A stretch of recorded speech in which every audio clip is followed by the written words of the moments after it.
Martini Giant fans. This is episode number 110, which is the Martin Scorsese film King of Comedy from 1982, starring Robert De Niro, Jerry Lewis, and Sarah Bernhardt. Now, this is a very interesting movie.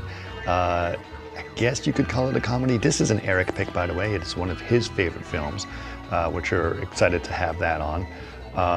Jerry Lewis plays an actually fairly serious role, even though this is technically about comedy, which is very interesting as well. This is based on a true story about someone who used to stalk Johnny Carson, believe it or not. It's kind of interesting in that way.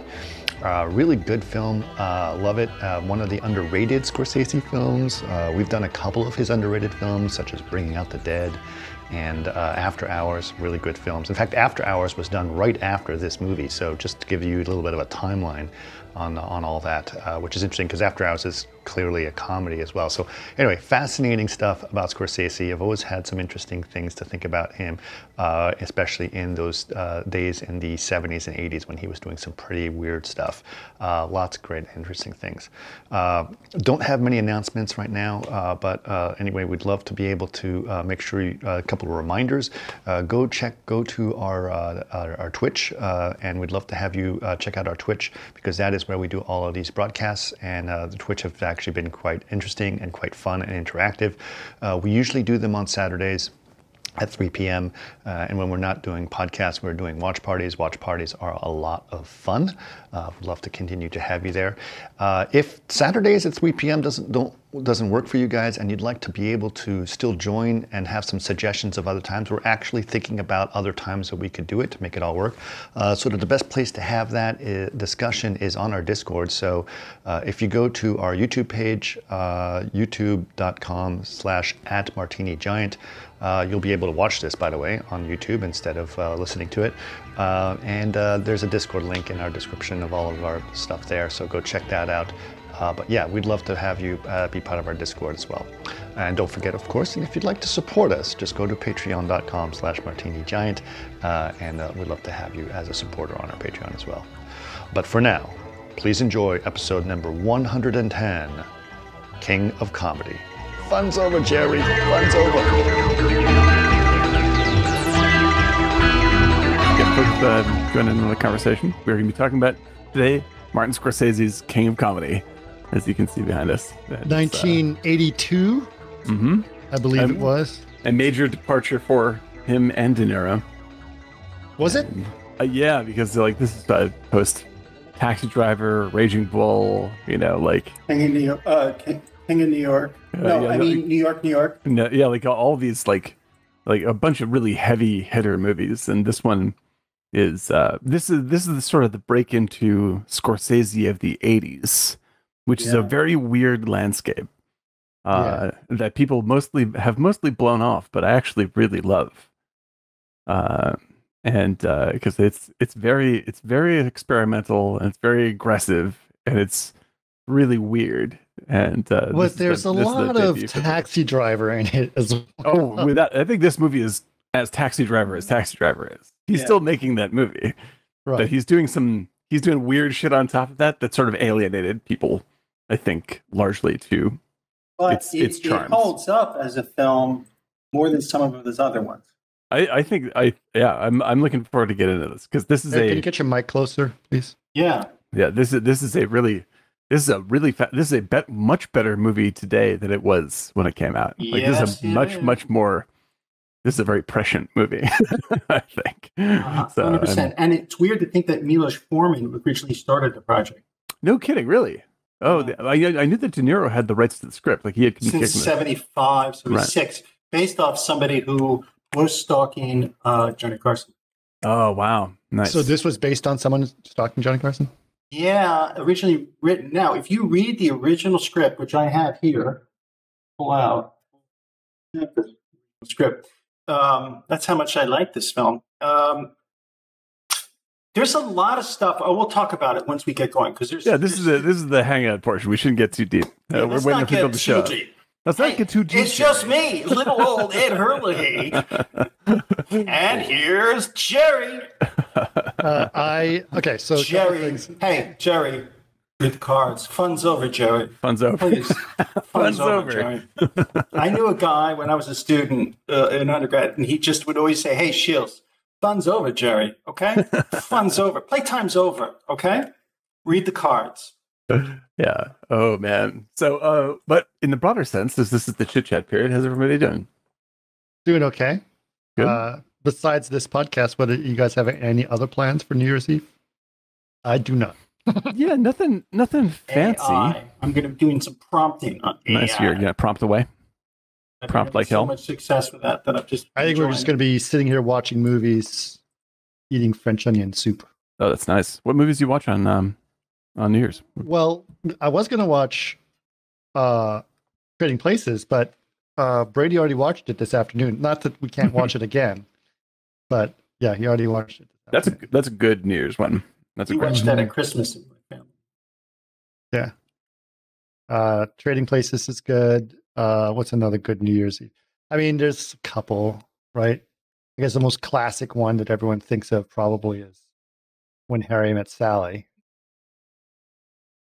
I don't know. A movie I enjoy. Coming But- Home is a good. Oh, family coming! It's Christmas. so good. You do Good. that and Salo 120 Days of Sodom, and you So, are like that. Yeah, set that's for like the new double. year. That's a family double feature, and that's Christmassy. nice. Nothing reads more than Christmas than John Voight and Coming Home or That's The right. Deer Hunter. Yeah. Oh, yeah. Yeah. That's how it'll certainly make you feel better that You're you alive. made it another day. What better way to celebrate midnight than with Midnight Cowboy? Exactly. Perfect. Yeah. I love the fact that in Seinfeld they literally make fun of Midnight Cowboy. Like only Seinfeld could find a way to make a parody of Midnight Cowboy within the Seinfeld. Within Seinfeld, yeah, and they also did the great bit on Schindler's List, which is amazing. They did a Schindler's List thing. Yeah. Because Jerry keeps falling asleep in Schindler's List. They also did the thing where what was it? Marathon Man, where like him down the street. him. And he's Stop running that away. man. Stop that man. Oh, I really love the background, by the way. The Twitch background looks fantastic. Yeah, Looking good. when you Looking were very not in the when it was just when you hadn't shown up yet, and Eric and I were setting up. It was just me between us two. Between here, I'll turn it off real quick so you can see there. Oh, hold on. Oh, sorry. There you go. So there you go. So you'll see it in a second. Yeah. There you go. Yeah, you can see that way. You two and the pups. Should Oh, take our Rupert. images off because it looks kind of cool with just that. Oh, Or- it's so good. Now people want to see our smiling faces. Hey, Yeah, it's all good. Man, oh man. No, I think yeah, we're gonna have a good lazy video game and movie based New Year's, which would be nice. We have Nice. apple cider. Uncork some apple cider, and take it breezy. And Intuition 1977 has joined us. Thank you for joining us, Intuition. Right on. Welcome Appreciate aboard. it. Welcome to Martini Giant New Year's Eve party. For those of you who are listening to this podcast in the future, when it's actually released as a podcast, we recorded this on New Year's Eve. And Yes. for those of you who are joining us on the This sounds podcast weird. on by the the way, Twitch, Intuition it's 1977. Casey. Yeah, it's Casey. Casey, Hey, without Casey. looking at it come up, it's almost like was that in the name of your first band in high school? Intuition 77. 77. I was in a band, a band in high school, and all we played was like we would just do sets of just complete Talking Heads 77 album. Played rhythm guitar, and it was just like it worked. You do that, mix it with a little bit of Clash or the Specials. Nice. That's nice business. If anybody's listening, Talking Head 77 is a really beautiful album. Oh, any early Talking Heads, actually all Talking Heads really, but early Talking Heads. Early is Yeah, it's like really- more songs about buildings and food. food. Yeah, that's right. 77, all that stuff. And the movie that you never saw until we watched it for Martini Giant. True Stories. Great Yeah. film. Great film. Yeah.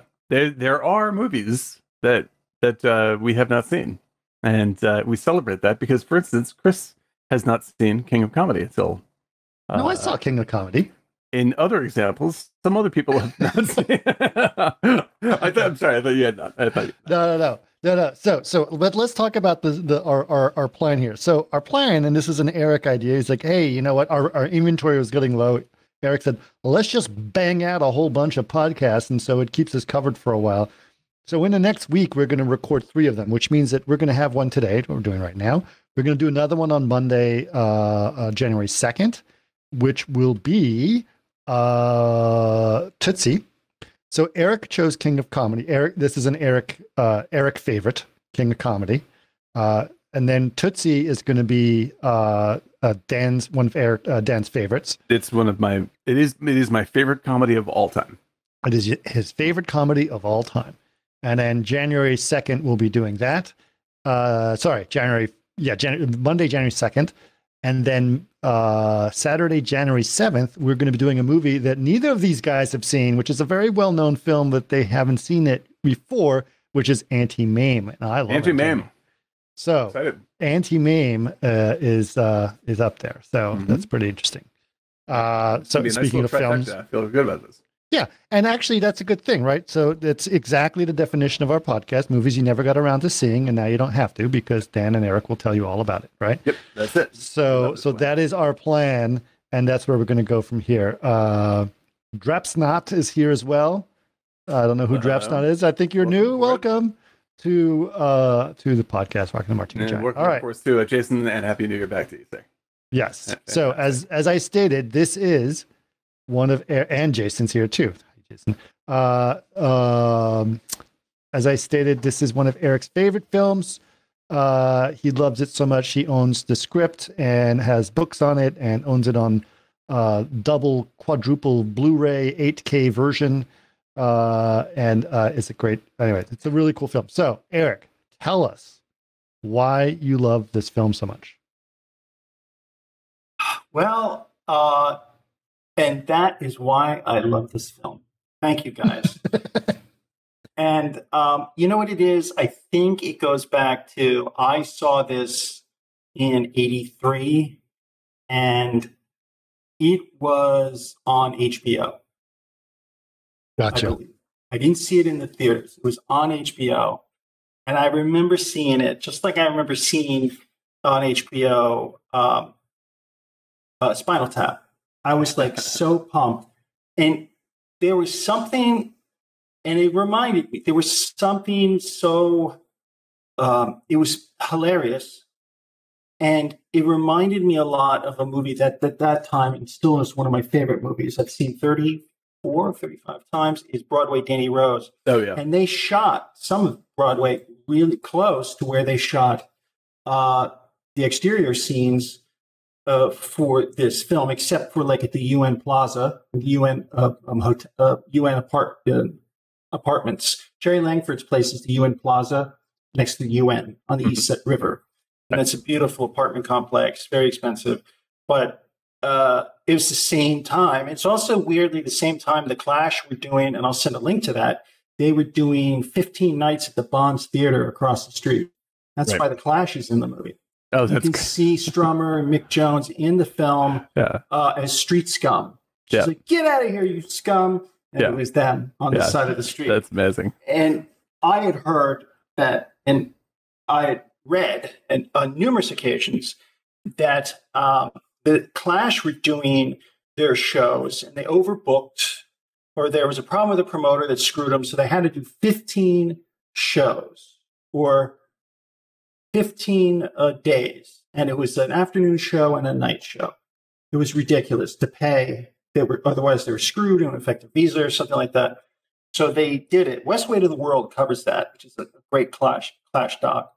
So they were doing the Bonds, afternoon show, like a 3 show, and then a show at 9.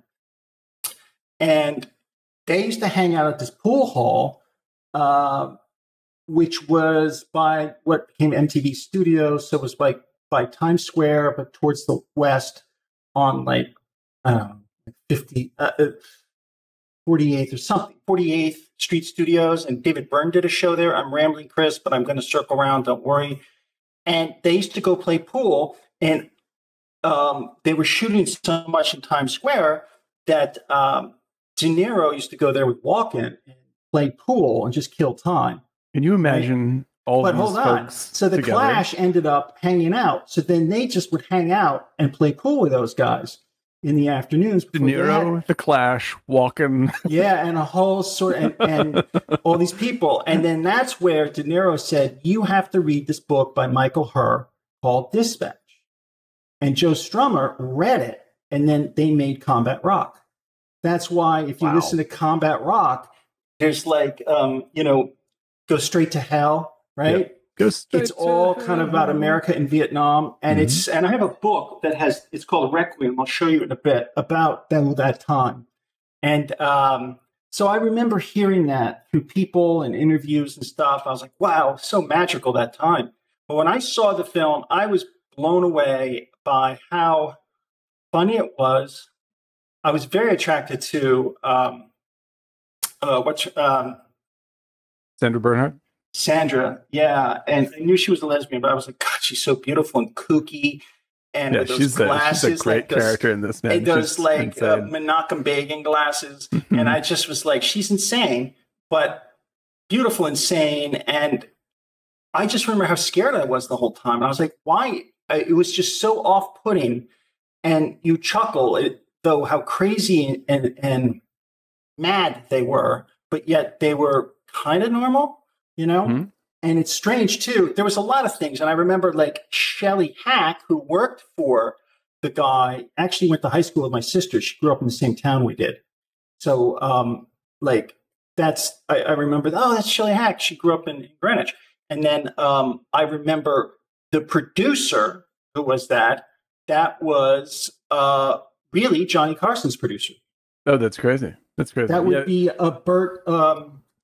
He's called Bert, isn't he? Yeah, but his real name is, and he was Ronald Reagan's good friend, and he became the producer to the very end for Johnny Carson. Yeah, the guy with the Harry Carey glasses, right? The big. That's right. When you get on the phone, just tell him I can't talk. But so much of that is like old school New York. But I just it was a very off-putting movie because there were particular scenes when he goes into the house. It's comedic, but at the same time, it's so, you're like, no, you just invited yourself. And it was so off-putting. And you sense it with her when they're in the house with Mr. Langford. But then you have the Chan character who's like, you did good, Mr. Langford. And he's like, thank you, Chang. And it was just like, apparently he directed those scenes. Yes, that's what I heard Scorsese say as well. Yeah. But there was, he did, he had a lot of insight into that movie. But yes, it was Milos Forman and then De Niro tried to get him to do the script before Raging Bull, and they came to him after. And I don't know if, this is all speculation, but I know that there was a period in Scorsese's life where he was trying to kick certain powders. Oh, he was in a substance abusing mode. Yeah, and I know that and After Hours. I know that it was like really that time. But for me, I think it is a brilliant film. It's awkward, it's scary, but there's so much human nature in there, and there's so much sadness. But it's really a strange film. And I just, at that time in my age, I was a teenager. I was just blown away because that wasn't a typical, I loved De Niro and I loved Raging Bull, but it was so off-putting. It was like Taxi Driver. And it was these two, but yet it was the thing about it was these worlds were so strange. Like Jerry Langford lived you don't really see his family or loved ones. This very isolated world. Well, that's the thing, right? He's trapped. He was a trapped character in a lot of ways. Even before he is literally trapped. He's literally trapped. He can't walk home. He can't do anything. In his Right. And so why would you want to be that so much? Everyone in the movie hates everyone else in the movie. Right. Everyone. And it's right. I think the brilliance of this movie, and I'm just going to echo a lot of what Eric just said, but it's like, this is not a comedy. This is a horror movie. At the same time, it's funny. Her improv, when she's, I just want to get crazy. I just, just want to sing like Tina Turner. And she's just that kind of stuff, which she improv. Oh, apparently they didn't get along. Who? Oh, yeah. Bernhard. Scorsese and Bernhard? No, Bernhard and Jerry Lewis. Yeah, no, she said he was kind of like my dad. Yeah, he's like the old school Jewish guy, like my dad. And, right. And so they just don't get people like me, in a sense. And she's like, yeah, because I'm probably going off of the interviews that you saw, but it's like she was like Bernhard is like she remains a very intense personality, and she said that she is very much like that person when they made the movie. Like it really spoke to her in how sort of unstable she felt in her own life, and she really kind of looks at her character as a good guy. That was the vibe that I got from her, and that Jerry really deserved it. Deserved the situation he was in. It's very interesting because like when she was talking about it, she's just like, because like, men like that, can't handle women like me. Right. And I'm just like, but that you're the bad guy in the movie. It's very interesting. Yeah. But yeah, no, this movie is to me like because like it does have like it's like if you took Taxi Driver, right, and in it you switched the attention or you switched the story around so that you were following Albert Brooks and what's her face Moonlighting. What's the great actor? She's in yes. I'm talking about. I can't. Who married what's his name? Yeah, Paper Moon or not Paper Moon. What was she in? Yes. Yeah, married Bogdanovich. It's embarrassing. I can't think of it. Sybil Shepherd. So if you took Albert Brooks's and Sybil the scenes with them, the kind of goofy, weird comic tone of those scenes in Taxi Driver, then made the Travis Bickle movie like the parts in the same way that those scenes were made.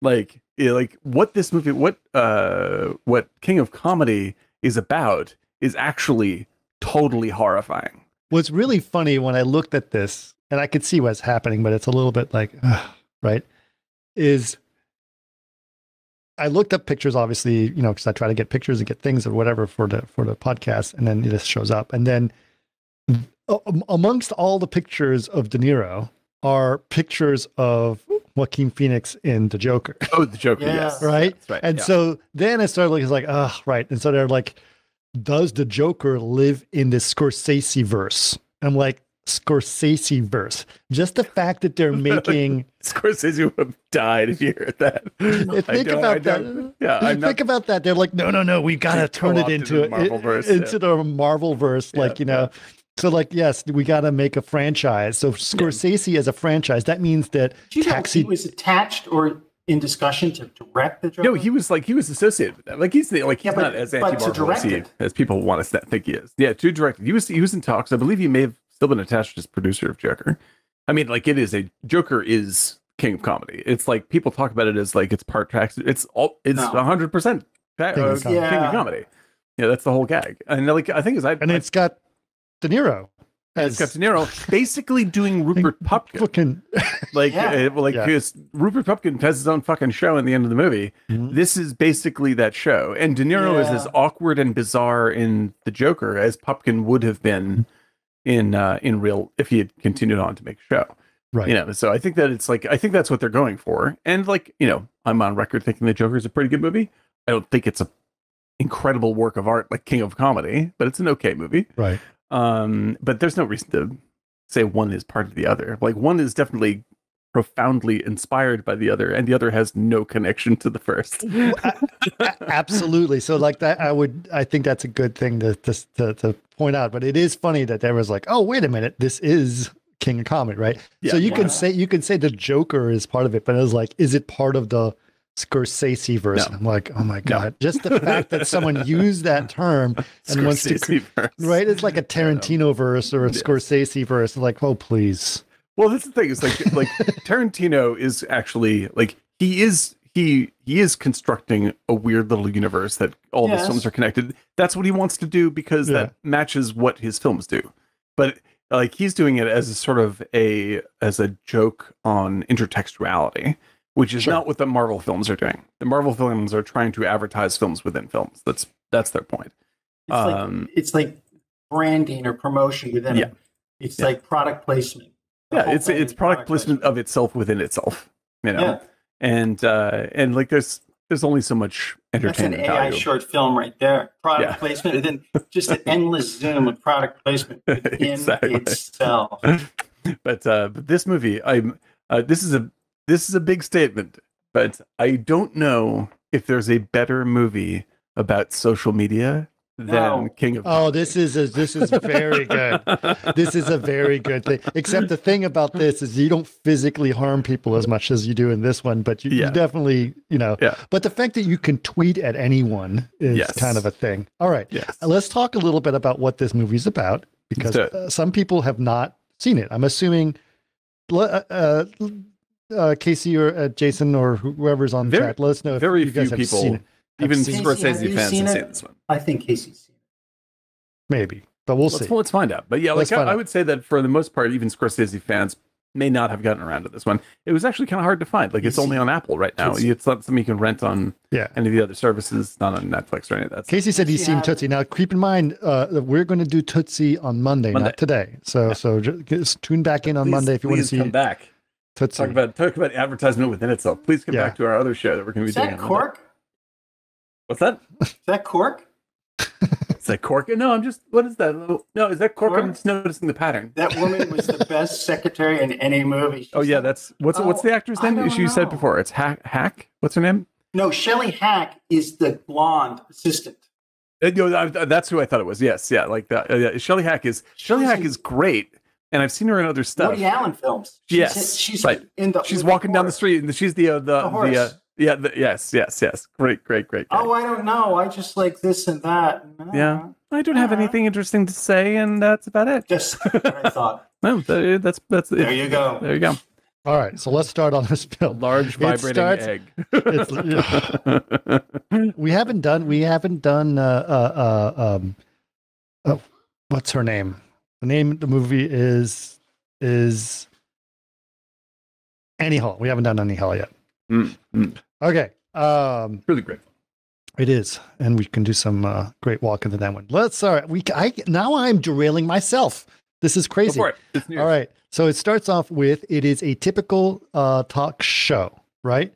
Talk show or late night show. So it's pretty much the Johnny Carson show, almost exactly. In fact, the guy's even called Ed, right? Ed Hurley. Yeah, but isn't it Ed McMahon for obviously? It's basically Ed McMahon. Right. It opens up with basically the opening of the show, right? And it's 100% real feeling, like 100% real feeling, stone cold, 100% real feeling. It feels exactly like you're watching the Johnny Carson show. No. And not only that, but it's not Johnny Carson. It is Jerry Lewis, who is called Jerry Langford. So they use Jerry, right? So these his first name. So they apparently they weren't going to use his name. Really? Wouldn't they? No, because they had it as just like Johnny something or other. Oh, right. And Jerry Lewis was adamant. He said, no, we're going to use the name Jerry.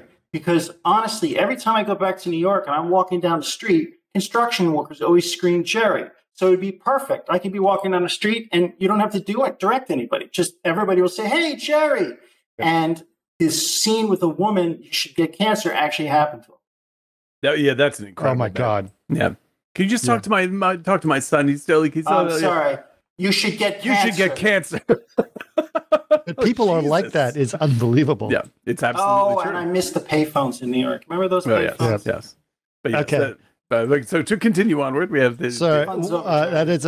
We should. I will. So he is a very, very famous talk show host. Jerry Lewis does it. By the way, I have to say, if you think of Jerry Lewis as, all those oddball characters that he did with Dean Martin back in the day, and like, he is not that. He is stone cold sense of humor. Like he does it as cold little jokes. That's totally Johnny Carson jokes, right?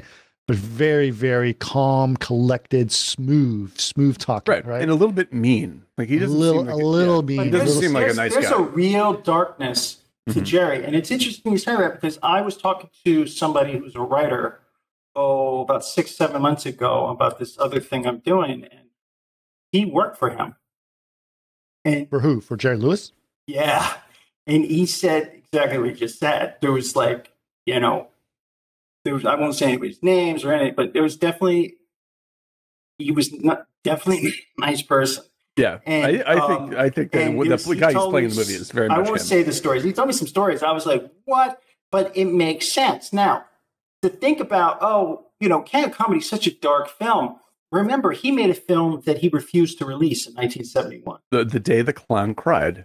That's right. Explain what The Day the Clown It is about a concentration camp. Yes. And a guy who is a clown in a concentration camp. Now, isn't this a little bit like what's the? It was eventually literally made into what I think is an excellent movie called Life is Beautiful. Life is Beautiful with what's his name? Roberto Benigni.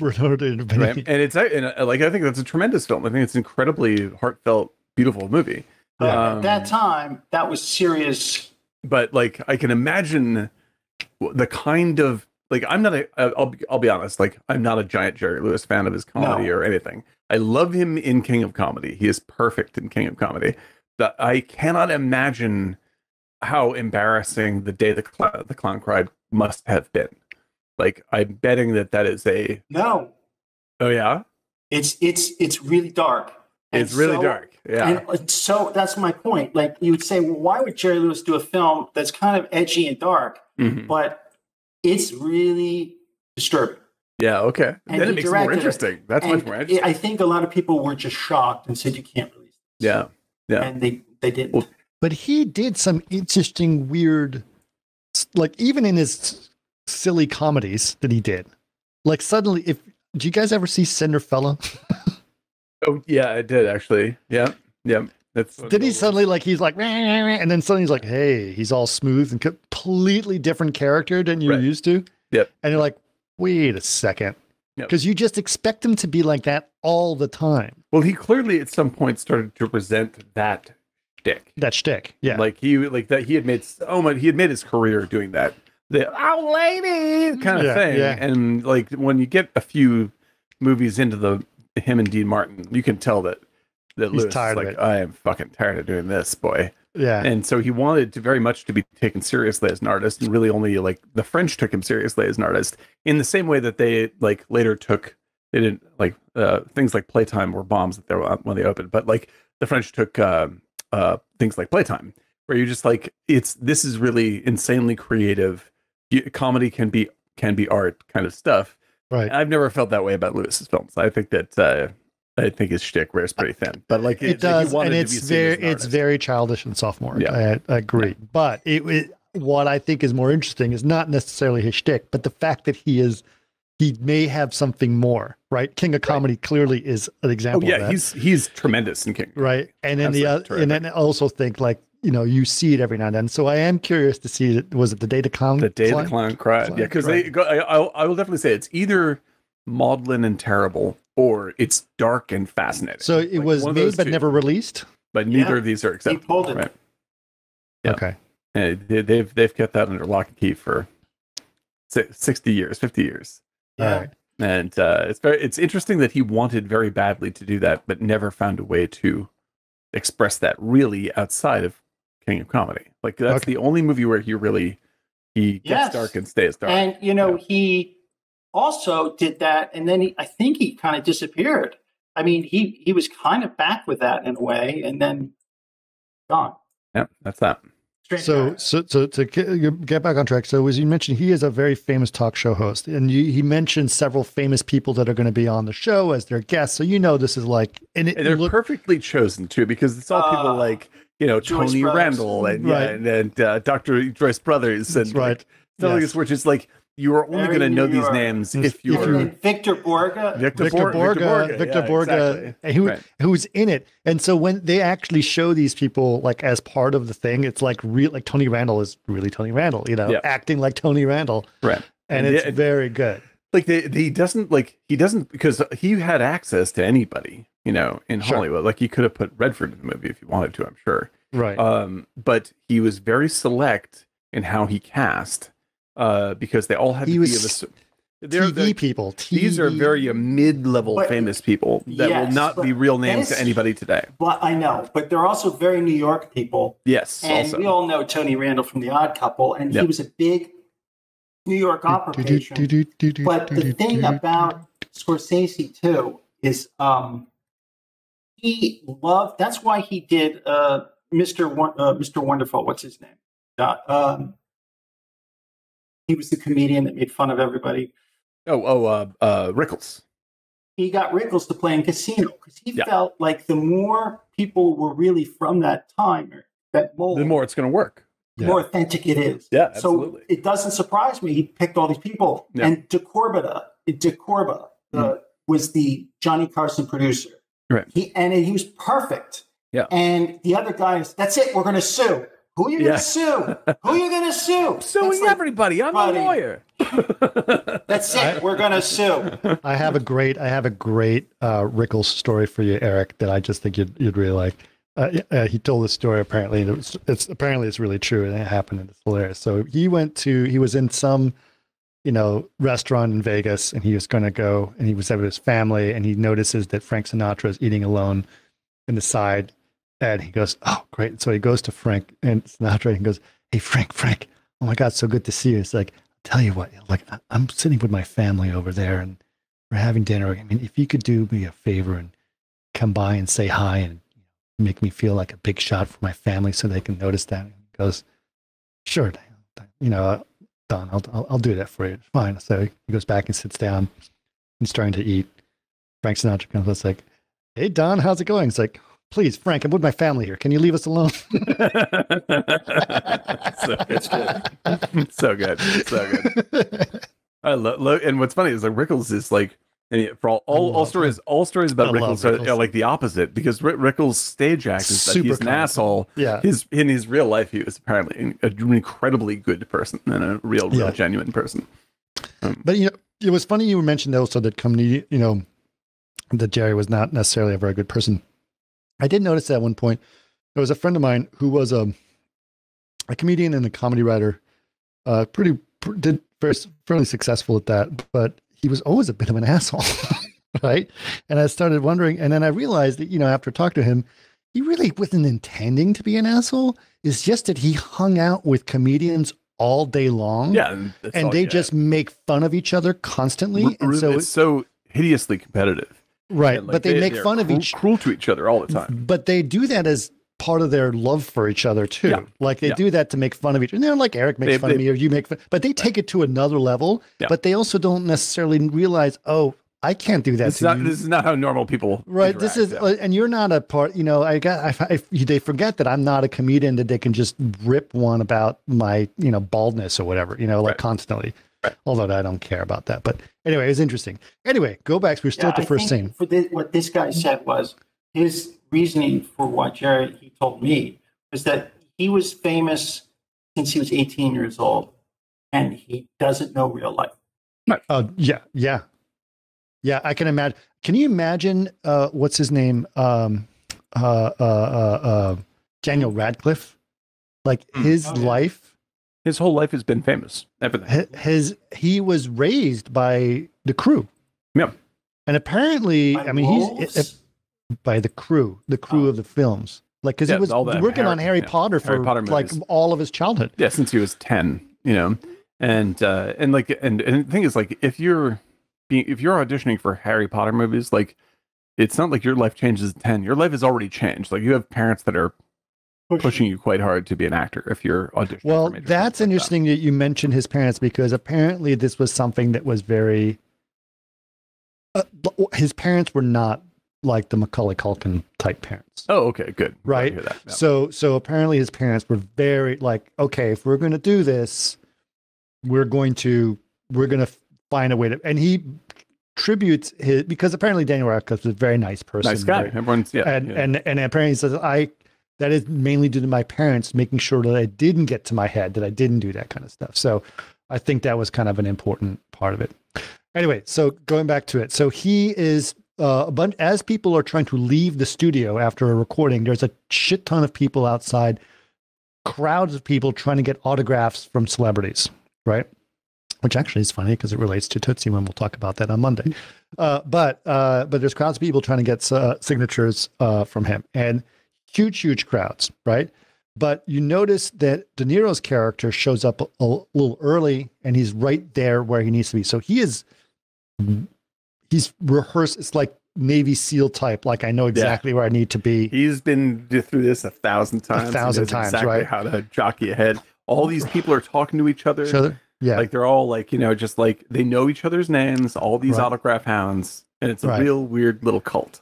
And then he says something to, like, which is interesting in the context of the movie. He's like, this may be important to you, but it's not important to me. He does this whole thing like, I know what I'm doing. And that's like, okay. Yeah. All right. Sure. Exactly. So, anyway, so that sort of happens. And then there's a huge crowd of people. They have this security guards that, part the crowd as they're trying to get through. He only signs like 5 autographs or whatever, right? Because there's only so many he can do before he gets to his car to try to go home. That's the thing. Like, he's trying to have a life, and he's completely hounded by these people. And it's just really tough, right? And he finally gets to the car, right?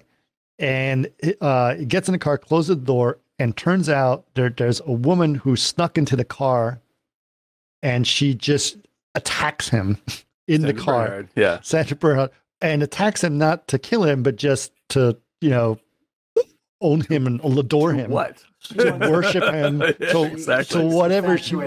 Infatuated with him, right? Yeah. And so he, she goes crazy. She bites him, and he gets out of the car. And there's this great scene. They close the door. So he's out of the car. He's with the security guards. They close the door. Shot.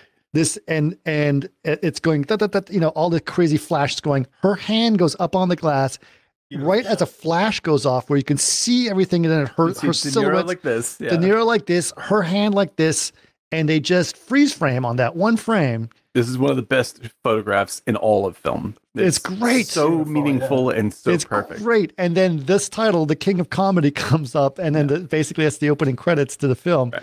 And it's trapped inside a limousine, and everybody outside everyone outside wants to be in the limousine, and everybody inside the limousine wants to get out of the limousine.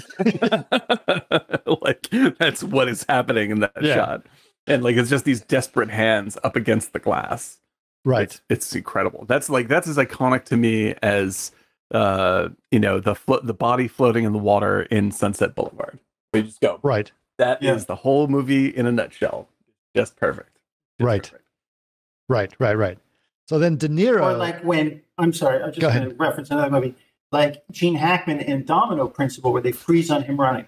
Oh, it's incredible. And then you think the movie's over, and they're like, oh, we still have to do 8 more minutes. Yeah. Because we were contractually obligated. That's right. That's right. We still have 17 more shots up and down that driveway that we need to do. Oh my God.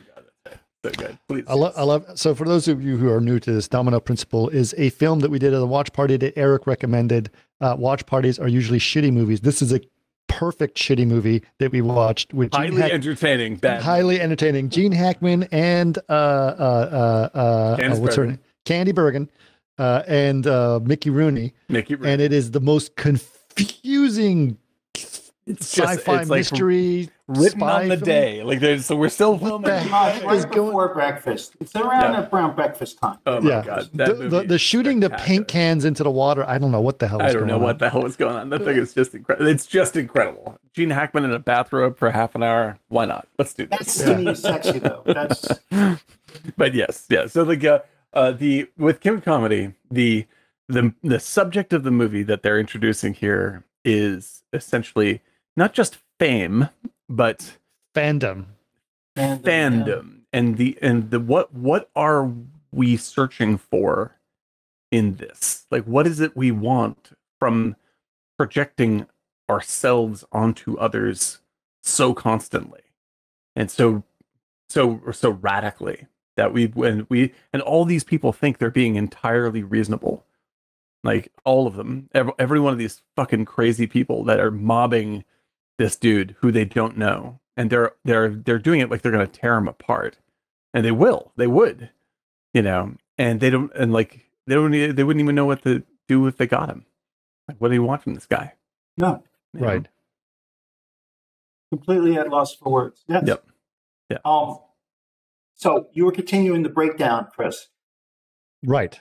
So basically, he as he gets out of the car. At this point, now you're outside of the car. At which point, De Niro steps in and says, "Hold on, I'll help you. Let's save you." And then he acts like a security guard. He acts like a security guard. People are still mobbing him. Someone bites him, right? Bites De Niro, by the way. De Niro gets the door open. They get the girl out, Sandra Bernhard out, and then they shove Jerry in, and then De Niro sits next to him in the cab. He sneaks in. Jerry, and gets, just give me a ride for a little bit, and I'll and the guy says, "Get the hell out of here." He's like, "I think you owe me," and he shows him like the blood on from the bite mark, right? At which point Jerry gives him a napkin to wipe the blood, right? Which he uses throughout the rest of the movie. yes. That's I know Jerry. I know Jerry. I know Jerry. My blood's on his napkin. Yeah. And then after that, he says, "Just give me a ride, so that I can. I just need to talk to you." He just wants a chance on Jerry's show to do his stand-up. I need a shot, Jerry. Yeah. Right. And so that's what he wants to do. Right. And he's like, "Well, we don't do that. You got to stay. Where are you starting?" It's like, "I'm at the bottom." It's like, "Good. That's a good place to start." And he can right. So he does this whole thing about that. And it's just kind of funny, like to think about, like, oh, what's going on?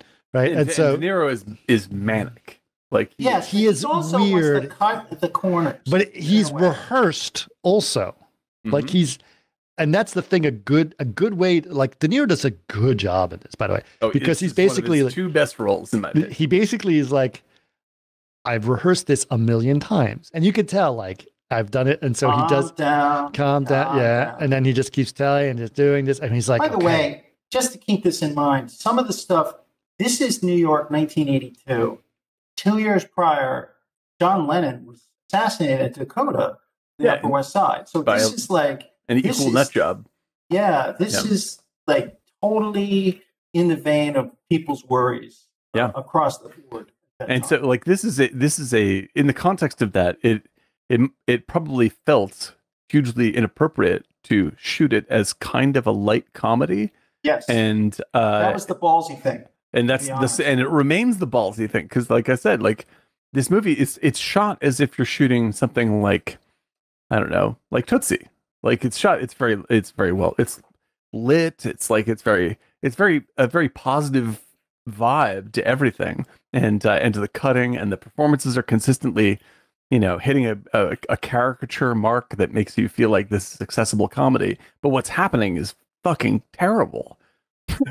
Like, everything is so cringeworthy and so awful. It's very cringy. So the ride itself is very cringy, but just you wait to see how much more cringe you can get into this movie. It's infinite cringe. This movie is infinite cringe. This movie is, if you're to reference Taxi Driver again, the scene when De Niro takes Sybil Shepherd to the porn theater, right, like, is awkwardness. Like that's like he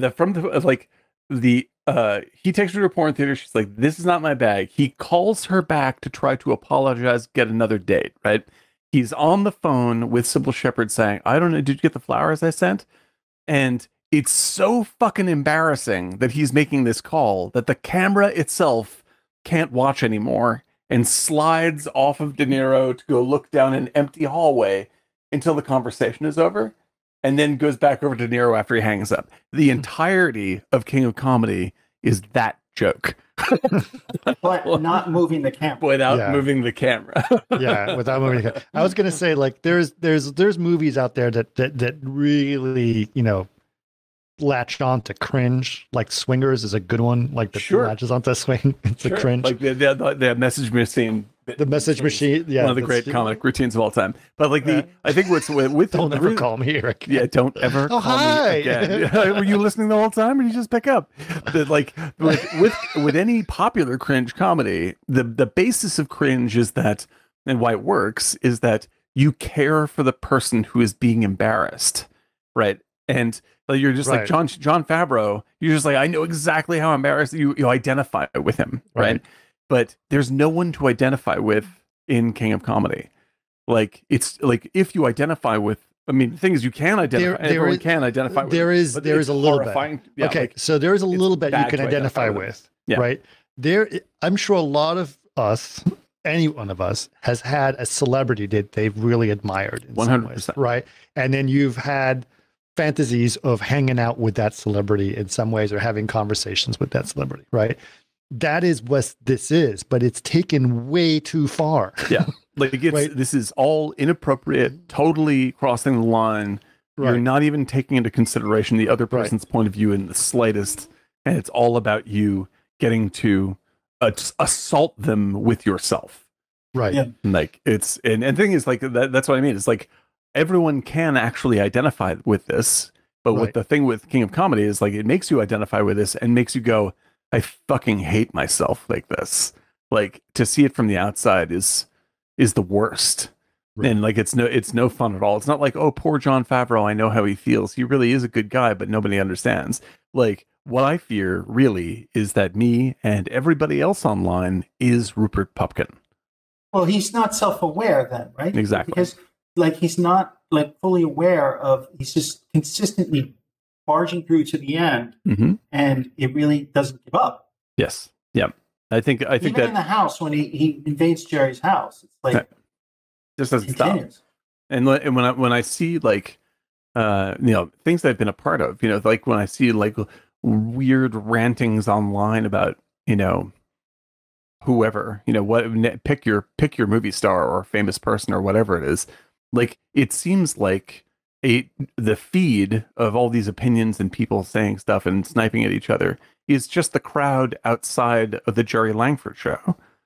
Like, we're just shredding each other over someone we don't know to align ourselves and project ourselves outward constantly because we have no identity. So we're just using this person's star power, positive or negative, to define ourselves. And then if we don't have that, we'll define ourselves against everybody else. I'm the important one. Rupert Pupkin with, like, this is not my life. This is important to you. It's not important to me. And it's a horrifying thing to admit. And the entire movie just forces you to connect with that. And it's ugly. And it's really unpleasant. It's 100% unpleasant. The movie is wall to wall unpleasant. And it's not funny. And it does this on purpose, which is kind of funny. Yeah. Yeah, for sure. Okay, so basically what happens after this is, where was I? He talks to Jerry, keeps on talking to him. Jerry gets to his apartment, and DeNiro keeps on pushing and pushing. But just like, let me show you a picture of my love and my pride and joy. And he has a little card that has a picture of pride and joy, dishwashing soap. And it's just, he's like, that's funny. And he's like, yeah, let's keep it. It's yours, And so, but he keeps, like, it seems like the conversation's over, and then he just goes one more. Keeps going. One more. Like, one more, just a little, like, it's great seeing it. The obsessiveness comes out, really, you notice this now. And then the obsessiveness starts to come once he goes and shows up at the office. Oh, without a doubt. And the thing is, like, you can, like, the next cut away from this scene is, because he's just like, Jerry, let's have lunch. I mean, I don't have any money right now, but like, if you just did, like, let's get together and have lunch wherever you want. And then it cuts to lunch with Jerry, right? And so here's DeNiro. I'm asking you. I'm pleading with you. And Jerry's just begging him. I can't give you 6 weeks, Jerry. Please take over the show for 6 weeks, says Jerry Langford. And like the whole thing is shot entirely realistically. It doesn't tell you that this isn't real. It looks at like it almost feels like it's cutting forward 6 months. It's his fantasy. Yeah. But it turns out that this is his fantasy. And it starts intercutting with it. The actuality is that he's literally living in his mother's basement, and his mother keeps on calling down to him like, "Why are you yelling so late at night? Get to sleep. You're keeping everybody." I bet it's Scorsese's mother. Yeah, it had to be. I knew that voice anywhere. Anyone who's watched Goodfellas knows that woman's voice. But she's terrific, and the only disembodied voice going like, "What's wrong with you?" And his father was in it. Oh, is he? That's great. Yeah, his father, I think, is the guy at the bar when he gets arrested at the end. He's like, "That's the guy on television." Oh, right. Television just now. That's the guy. Yeah. So good. I love it. But yeah, like his fantasy life is so intercut with his reality that it's hard to tell what's happening in the movie sometimes. Right. But he does, just before he leaves Jerry, Jerry does says, like, "I'll tell you what, get in touch with my secretary. Here's her name. Call the office and we'll set something up for you." Meaning to see you for interview for the show. And that's like, okay, so he's all set, but he keeps pushing. And yes, and he has this whole fantasy about him and Jerry, like, where they're like best friends, and Jerry is at his mercy, which is a thing that I think he wants, Yes. Like he's over him, like he's better, like sure. Yeah, he's like Jerry has come to him for help and just I can't. The pressure is immense. And I really want to point out how fucking great, like the greatness of DeNiro's performance in this movie is really visible in these sequences, because when he is in the scene with Jerry, when he's in the fantasy with Jerry, DeNiro's actually, he's very in control of himself. He seems like a very confident person in those scenes, right? It's like, "Jerry, no, I can't. I mean, that's not even possible." Like he sounds very realistic. It sounds like a realistic conversation, right? But then it cuts out to the reality of him fantasizing, and it's way more. And he's just like, "Oh no, I couldn't possibly. No, 6 weeks of my life." Right. Yeah. And you're just all right, I'll do it. Shit, this dude is so divorced from reality. Right. Yeah. Like he can't. And then even when you see himself. his basement, it's even worse. Yeah. Because it's all decked out to look like a Chris has a garage like that, but it's just our podcast. That's right. We aren't actually cutouts of you guys. He's got a cutout of Liza Minnelli, and he's got a cutout of Jerry, and he sits between them and constantly touches their faces, talking with them all the time. Fantastic. Man, it's fantastic. It's just so strange and disturbing. And for me, when I was 16 and I was like, it was just like a horror film. Yep. Horror films don't really scare me as much. There's a couple. The Vanishing is one that scares the shit out of me. Repeatedly. But this thing, where it's based in reality, but underneath is this insanity, or this, it's so unsettling. The situations he's in. It gets sorry for him, gets but you're also borderline. scared. It gets borderline. What's the one I'm thinking of? Stephen King one. Yeah, it's like Misery. Misery. Yeah, a little bit like Misery. Very much like Misery, and Misery is like you still have someone to sympathize with in Misery. Like James Caan, you feel bad for James Caan, and you sort of feel bad for Annie. Wilkes, I can't remember the character's name, but anyway, the woman who's taken him hostage. Like you can see that she's had a sort of a messed up life, right? Right. But in this, it's like you feel weird feeling any connection to. I mean, you definitely do feel a connection to De Niro, which is upsetting, but you can't feel a connection to Jerry Lewis because he's a fucking jerk. Like, there's nobody to I don't positively feel for he's movie. not necessarily a jerk. I actually do feel sympathy for him because he's very wealthy. In comparison, he's very wealthy and he's kind of an asshole. But he's an asshole. Like you can see why he's an asshole. You can 100% see. It's like, of course he's an asshole, right? He's like, and let's go back to that. Let's go back because we mentioned it briefly, but let's go into the description. He's walking the streets of New York because you walk on the streets of New York a lot in New York. You can't get around. Hey, and he's trying to and people, this woman stops him. It's like, oh my God, it's Jerry. And she's on a payphone And she's like, can you sign this for me? And he was like, sure. And he signs like autograph something. And then she goes, my son is on the phone. He's very sick. Can you say something to him? Say something to him. And she says, I can't, I'm busy. She goes, you should get cancer. Instantly.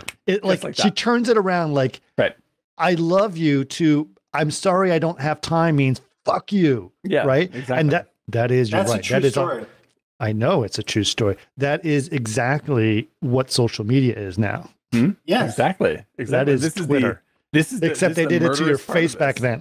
Yeah, exactly. Like this is the murderous part of this whole thing. It's just like everybody involved is in a is in a codependent relationship with everybody else. Right. Like, and without the other person even knowing that they exist. I have you owe me tremendously somehow. Right. You owe me fame, you owe me success, you owe me something. I have a story for you guys. Like, so specifically along those lines, one of the guys who I know is Wayne Knight, right? And Wayne is very recognizable. If you don't know who Wayne Knight is, he's Newman from he's one of the most recognizable Seinfeld, and you know, didn't you see him? You know who it is, right? Yep. And so when they go to the airport, like him and his wife, and they're very sweet. Both of them are very sweet. You want to go to the airport, and then he gets accosted by people because they recognize him. And airports are really bad because in LA, people just kind of leave you alone a lot because you've recognized people anyway. Yeah. And they do that. But at airports tend to have a lot of people from out of town who don't know that. And there's like, let me get your autograph, or let me get, now it's all selfies. Right. And so, what his wife does is she pretends to be an assistant. That's funny. Right. And so she goes, I'm sorry, Mr. Knight, but we have to go. There's someone. And then at which point he says, I'm so sorry. I gotta go. I don't want to. And so she becomes the bad person, but they don't know who she is. Right. So they can put off all their anger at her. So it's not like he's like, I'm sorry, I gotta go. It's like, fuck you. Come on, you don't have time for one selfie. No, it's like, you see, I would, but this person told me. Of course. That's his only way to get away, because otherwise it would not stop. He would be like, because I mean, that dude. I mean, like, it's not like he's Robert Redford, but it's like he has played so many iconic characters. Like anybody is going to recognize this guy. Anybody, like more than Robert Redford.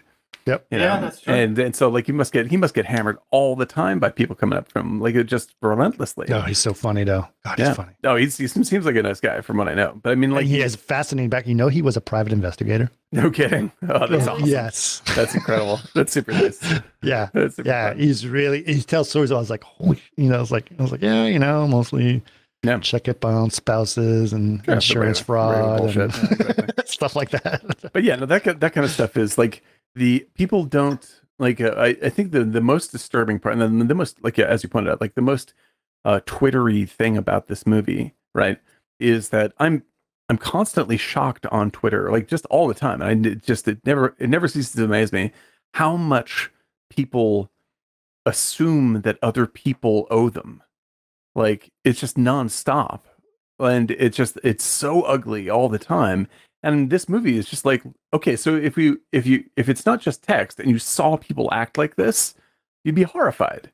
Like, this is no way to treat anybody ever. Can you imagine if you're like Jimmy Fallon, who's fairly active on Twitter? I'm just using him as an example. It's the first one that came to mind, but he's fairly active on Twitter. Can you imagine how many like ats or DMs he gets in a day? Thousands and thousands. I mean, he's saying that like he's rich and he has a great life and all this stuff. But how are you going to reply to that? Right, you can't. Like, you just simply can't. And the thing is, like, this is the problem. They call it, like, the way it's talked about now is a parasocial relationship, where it's a one-sided but deeply emotional relationship with a famous figure.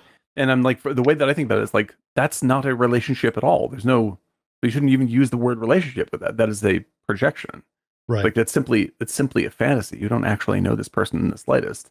And like, having any part of, like, assuming that they have like any part of your life, or that they owe you any part of their life, is as rude as if you just walked up to someone on the street and started screaming at them. Like, this has nothing to do with you. This is entirely about your own self-consciousness. I hear this from a lot of celebrities. Like that whole scene of like, you should get cancer. Like that happens constantly. Yeah. People. You still there? You freeze. You Am I froze. back? There, I think you're back now. Back. That was Usually, weird. yeah. You can go. I was scared. Okay. I was so scared. Okay, can you hear me now? So, I mean, I just, hear stories of people like having, like, hey, come on, I'm having dinner with my family, like, just like the other one, right? Right. And it was like, fuck you, like immediately from like, I love you in such and such films. Yeah. Like, hey, Then man, I'm having dinner with my family. And it's like, fuck you. You think you're so special? And it's like, what's wrong with you? Yeah. And it's like, this has become a natural order of discourse across all the stages of the internet, like Facebook, whatever it is. And then like, because we like whether or not someone's famous, this is how we treat people, like it's like, we just automatically assumes that since you have posted something, that gives me permission to assault you. Well, And there's also like, the other thing. It's very also silly. very black and white, right? No one is taking the time to know someone or try to understand them or to listen to them. It has nothing to do with the other person at all. That's why. Right. So if that person says something that disrupts your thing, fuck you, right? Yeah. And we had this conversation, I hate to say it, but we had this conversation about AI. You go on social media and you try to have a conversation about AI art with someone It's who is not possible. It's impossible, because if you say anything, anything, it's just, that would imply like, hey, maybe we should have a conversation about this. Like, fuck you. Yeah. No, it's, I mean, this is because, and like, you should get cancer. Yeah. Like, this is the thing, right? It's like, I can, movies like this make me understand what the mechanism that happens when I make these kinds of mistakes. Sure. Because everyone has been Rupert Pupkin at some point in their life, right? And that's why this is a very off-putting movie. Really? Everyone, some of us have been Jerry. Yes, like some of us have been Jerry, but some negative part of this relationship, like I can take ownership of, virtually any scene in this movie. I'm like, I have acted like this, or I have done something. Do you like have this. a Pupkin moment? I have a total Pupkin moment. Absolutely, man, many times. I have a big one. Who was it with? Who was Well, it I wasn't of mind. It wasn't but we went away to high school together, and we were on a break, 1985, and he got tickets to see what became a live album, which was Stevie Ray Vaughan at Carnegie Hall, and he had a box overlooking, like this opera box at Carnegie Hall, so it was like third floor, overlooking the stage. I was completely drunk, out of my mind. I was like, I got to go get a drink. So I go to the bar on the third floor, and no one's there. Everyone's watching because he's playing. And I order another drink. And of course, that time they just served you, no matter if you were, young. Right. And he's pouring me a drink, and I look to my right, and it's Paul Simon. So this is 85, where he's huge. Yeah. I'm like, okay, that's it. I'm going to buy you a drink, Paul. He's like, no, it's okay. He's a tiny guy. But Paul, that's it. I'm buying you a drink. Paul, I'm going to buy you a drink. Bartender, get him a drink. This is unbelievable. Do you like the show? Let me buy you a drink. I'm grabbing him by his jacket. Oh, God. And I just remember the bartender looking and stops pouring. Yeah. Like, and, is this and a the scene? guy I was with, Charlie, all I remember is like, Eric, he apparently he wanted a drink too. So he followed me. Like, Eric, let go of Paul Simon. I was like, oh, exactly. And his whole blue sports coat was, oh, it's okay, man. It's cool. Yeah, can you? It's like, I'm so sorry. Yeah, I literally was grabbing him and walking down the bar and dragging him. Yeah, and then people. I mean, I've certainly done this. Like, you don't even have to be talking to. Yeah, it's like you don't even have to be talking to a famous person to just abuse the moment of their graciousness. It was nobody around. Common. You can hear the music, but on the third floor of Carnegie Hall, they have just the bar at the center, and then it's beautiful carpet, and you had your own boxes. It was private, and then nobody was there. I can hear the crowds going music, and I was like, you know what? I'm going to. Oh my God, Paul! And I just. So if you listen, they made a live album, and I think it was during Voodoo Child. So right around, if you listen to the album, and you hear that, it's like that's where Eric Acosta pulls from. That's where Eric attacked. It was relatively cool. The bartender was freaked out. Sure. I had a moment, not quite as assaulting as that, but I did. I was drunk. I just want to clarify. I think it's all fine. I think admitting your pumpkin moment is something that everyone can do. It's so fine. Don't feel it's bad. fine. It's fine. We went to go see. We were in Houston, and we went to go see a show in the theater with the kids in the hall. Oh yeah. Right? Yeah. Right. And so then after the show, we went to one of our favorite little dive bars, which is an old bar in Houston. Old is relative because that means 1930 something. But sure. Right. But it was an old bar in Houston, and we went to go have a martini there. And then we were talking about how great the show was, and then who walks in but Scott Thompson and a couple other people, right? God. And I was like, oh my God. And they're at our bar, right? Like we go there all the time. That's why I proposed to Karen, right? And so, wow. And so all of a sudden I was like, I got to go up to him and say thanks, so I just I'm like, what am I? And he's just like, dude, I just want to have a drink of my own. I just got off the show. On, I don't actually want to do a shtick. I don't want to talk to anyone. I wasn't here. And I was like, oh my God, it was so cool. It's like, no. And then so he said, oh, thank you. He said, all he did, he was very quiet. It's like, thanks. And then he just didn't look.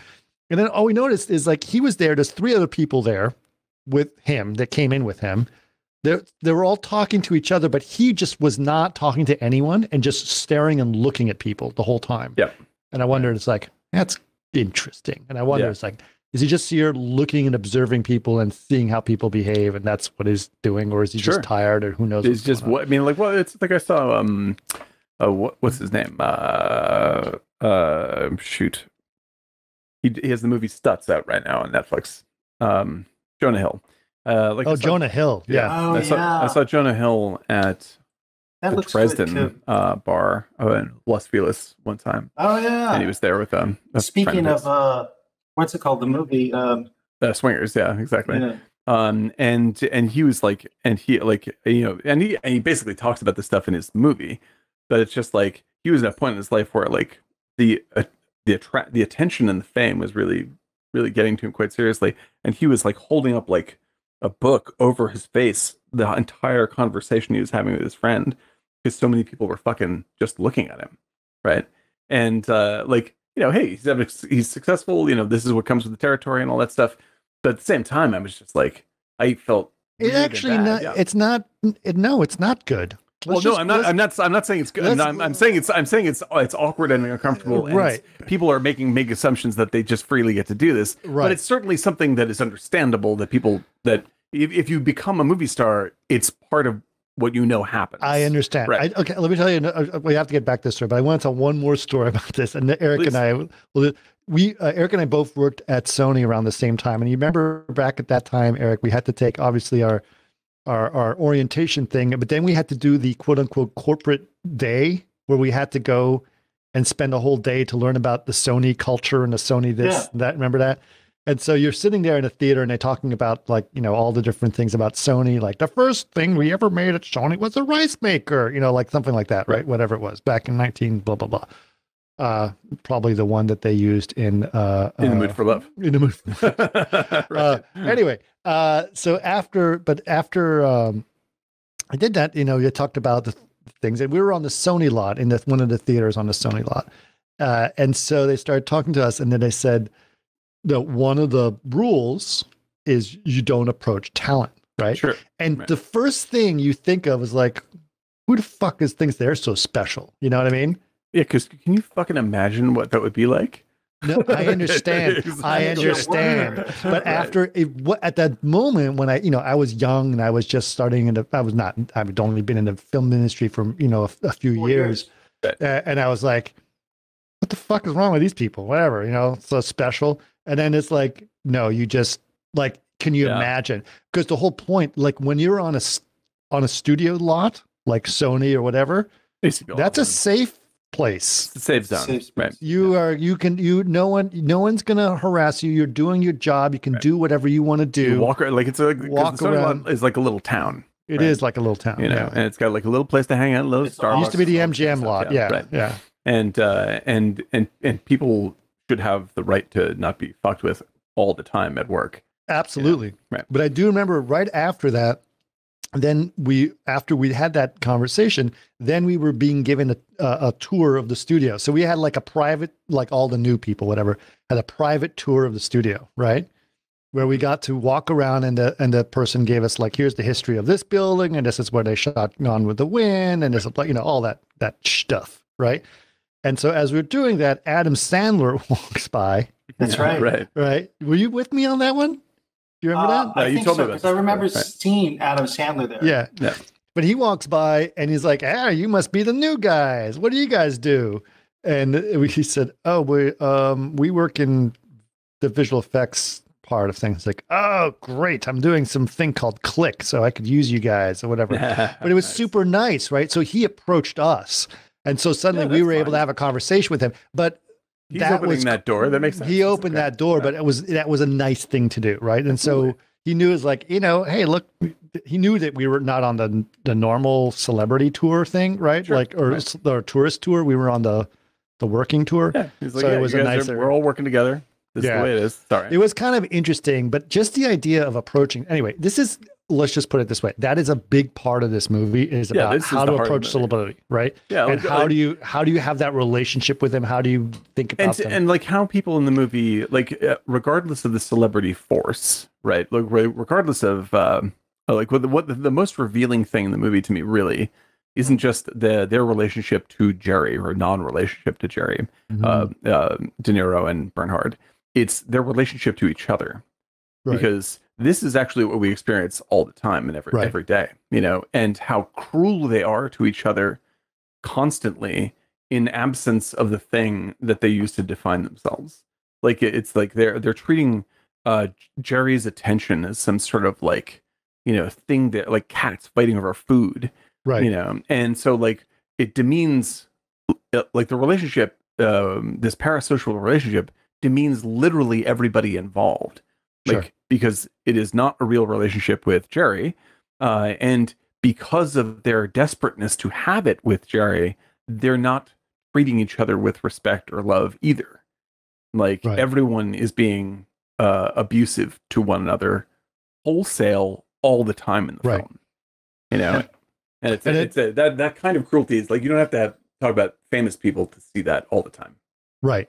So one thing that we should note is at some point we see that Sandra Bernhard and De Niro know each other, obviously because of the whole thing. And it almost seems like they coordinated this whole thing to work. Right. So that like, he would at very least, like they have a deeper history than either of them want to let on. It's true. Like it sounds like if you build the story of what they say, like it sounds like she's been working shit jobs. She allowed him to maybe sleep at her house for a while. She's also rich. Yeah, she comes from a rich family. So exactly. Like maybe a rich family, and like she's like buying him food and stuff because he was so fucking flat broke. He is lying about having to pay rent because he lives with his mom. Like so you get a good sketch of what their actual lives are. You know, just by listening to how they assault each other. But they also can't be without one another, because that's proving the other one is lesser than them is actually the gain that they're looking for. Right. It's not about meeting Jerry. It's about being above everyone else. Like Scorsese said in an interview that I saw, he's just like, this guy doesn't love Jerry at all. Like he wants to destroy Jerry. He wants to take his place. He wants to get there without the work. He wants to get there without the work. And like this is the, like, he resents Jerry for his success, and it's being projected as love. And that's the incredible cruelty of the movie, is because when people are coming at each other with complete false politeness, what they really want to do is hurt you to prove. Over and over and over again in this film, they very, very, like way nicer than you should be, held him here's what you have to do to succeed. Yeah, here's the very simple thing you need to do. You need to do to succeed. And they give him all these hints. They even give him positive feedback for his work and everything. And he's still like, that's not good enough. I want to succeed tomorrow. Yeah, I want to be on the show tomorrow night. Yeah. Right.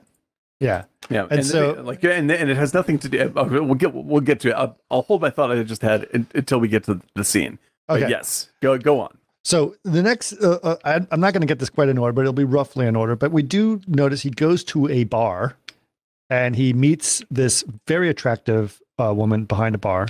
He used to go to high school with. He used to go to high school with. Is completely enamored by her, and he that was his wife in real life. Oh yeah, Really? That's amazing.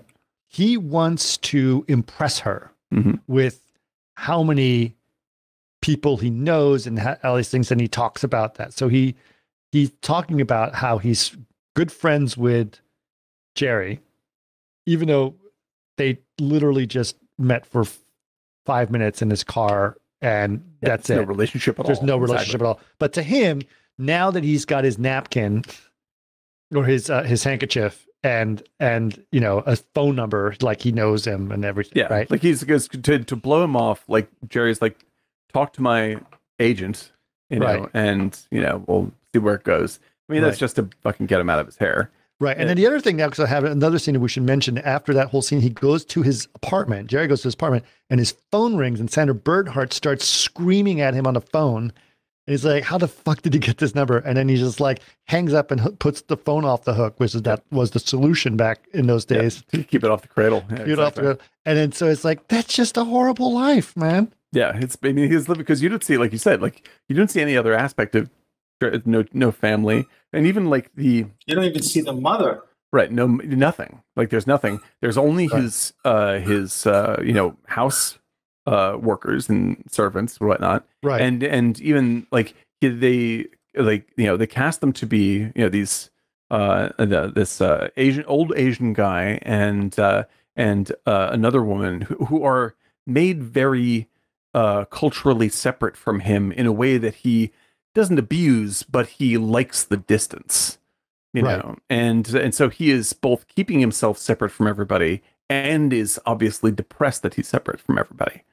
And so like it's very like I'll have these people here, and I'll because I'm I'm from a generation which views these people as lesser. I don't even worry about communicating with them really. Just go and lock the door, go and do this. Tell me I'm wonderful and get the fuck out. Right. And that's basically his relationship with literally anybody in the movie. And then he has to put up with some fans on the street. And at the same time, they reveal that at least Sandra Bernhard hears that he feels safer in crowds. Like that's what makes him kidnappable in the latter half of the movie.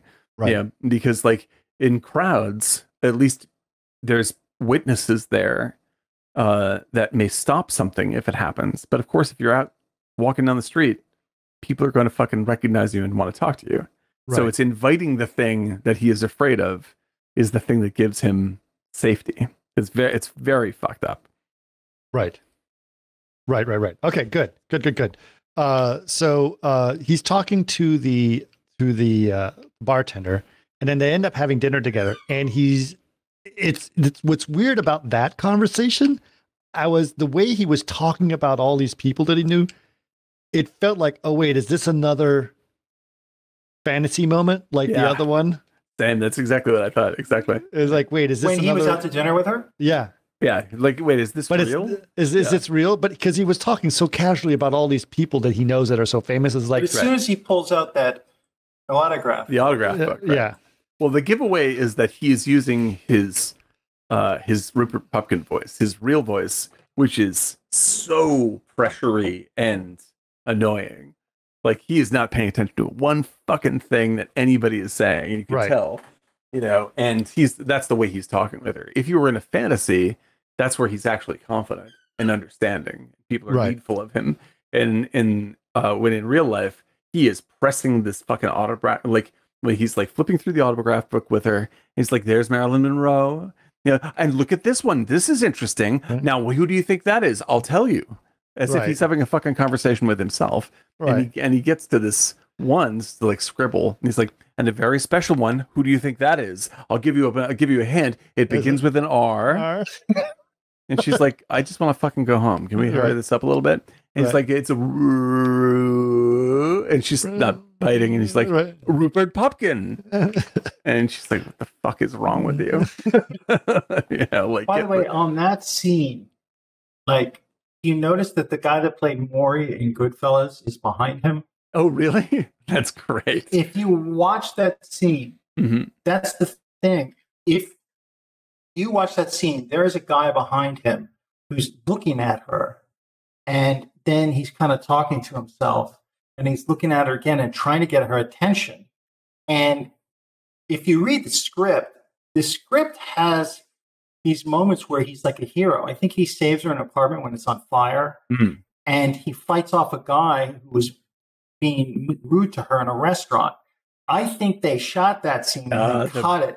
Because if you see him in the back, the guy that plays Maury, he goes on the phone and he's talking, and he's like trying to get their attention. You can kind of see him in the background. It's almost like they just cut that scene out entirely.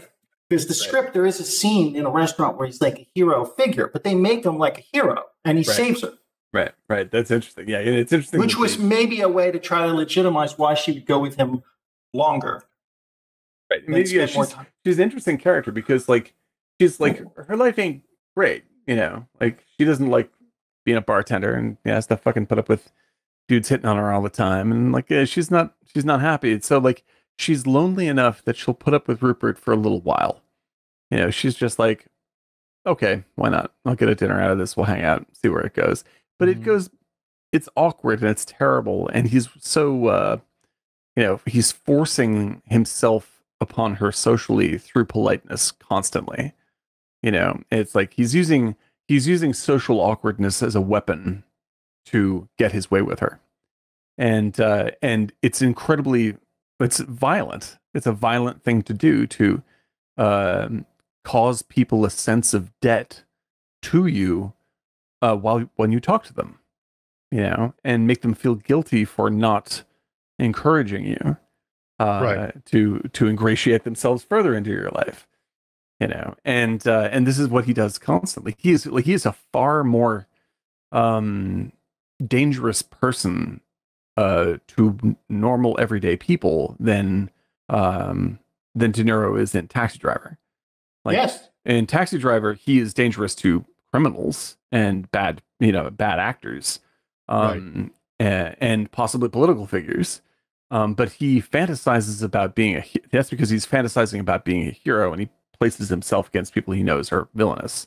In this, so that's why those scenes where he's like a hero to her, and he saves her from a burning building and all this stuff.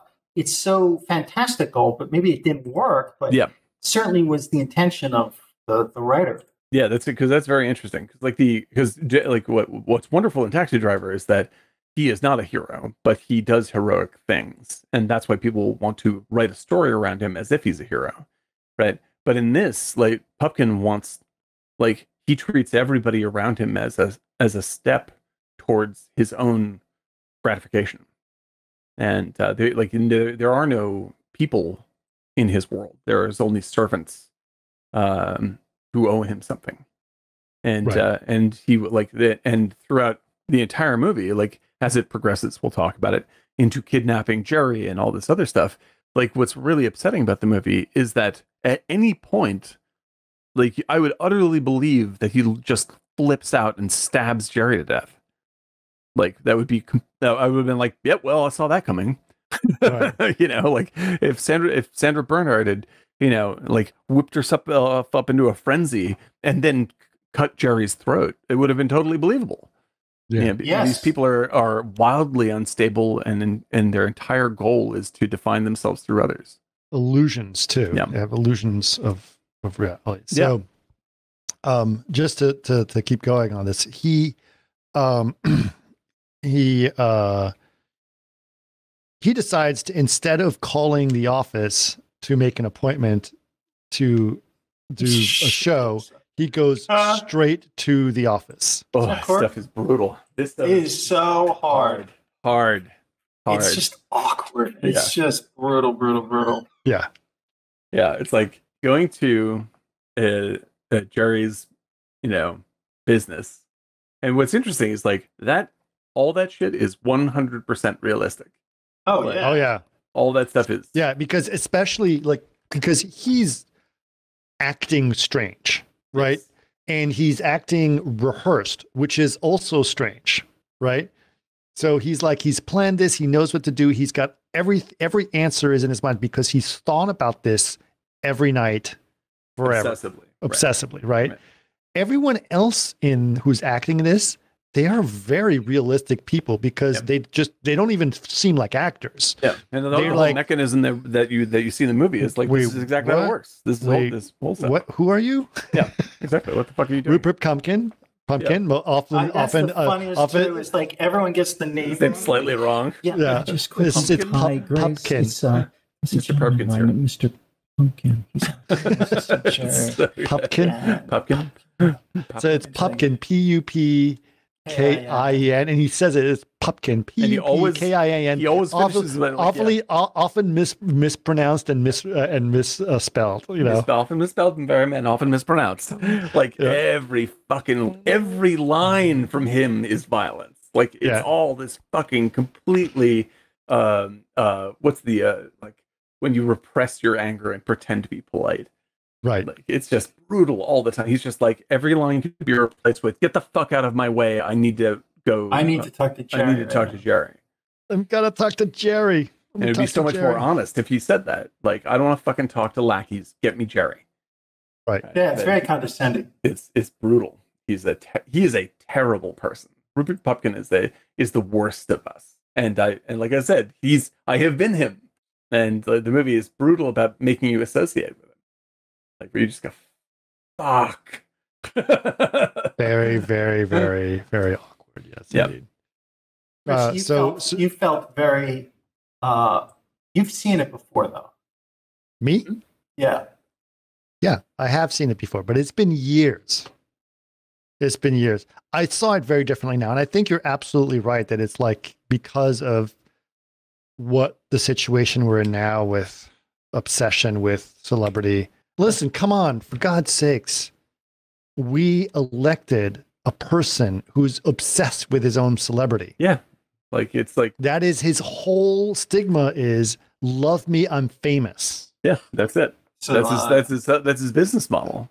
That's his business model. That's a good way to put it. And like his business model. That's his business model. And like, I think that like, I don't, I'll say this carefully.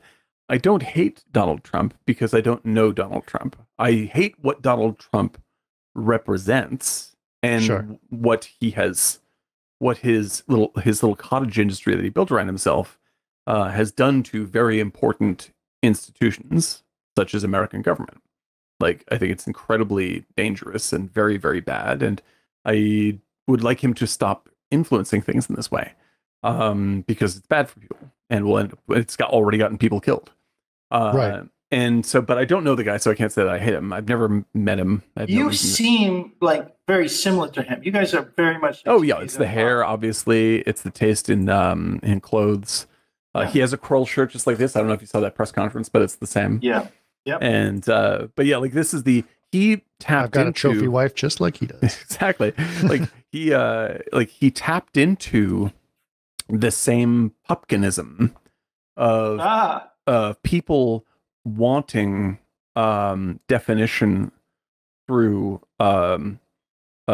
demeaning others, by putting people beneath you as a form of self-justification is what he sells.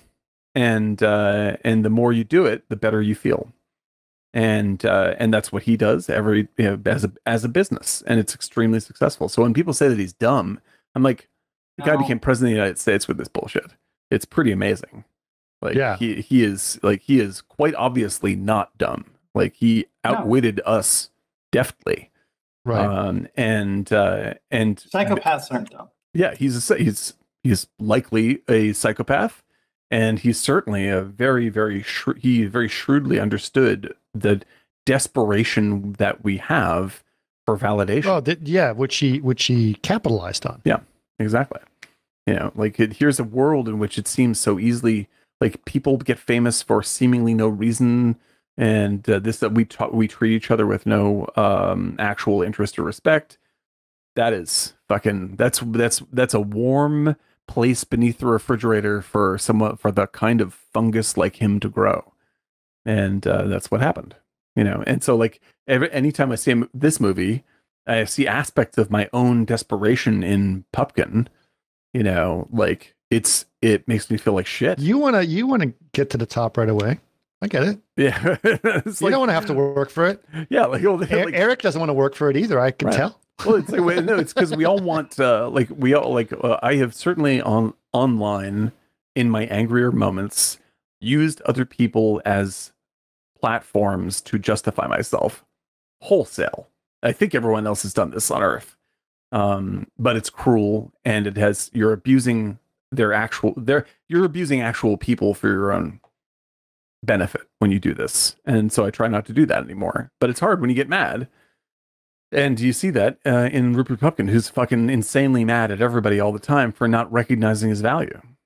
And so when you see fucking idiots like the people people like Trump, who I consider to be dangerous idiots, are they found a way to make money off of it.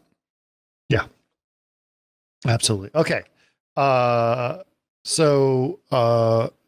Anyway, talks to the girlfriend. So he goes to try to talk to to Jerry in the office. He doesn't have an appointment. He said, "I'll just wait," or he just keeps talking about how he belongs there and how they don't know what to do. Yeah. Right. And so he's like, he mentions his secretary name. Finally, the secretary comes down. She goes, "We don't have an appointment for you." He goes, "Well, no, I know him. He's a friend of mine." Technically down. Right. Yeah. But he said that he wanted to have lunch. We're going to be having lunch today, and this is what's going to happen. And Jerry never said anything of the kind. Nothing. He's just built up the fantasy in his mind that this is what this meant. Right. Right. And so she said, "What is this regard?" And he says, "Well, I can, talking about me being on the show." It's like, "Well, who are you again?"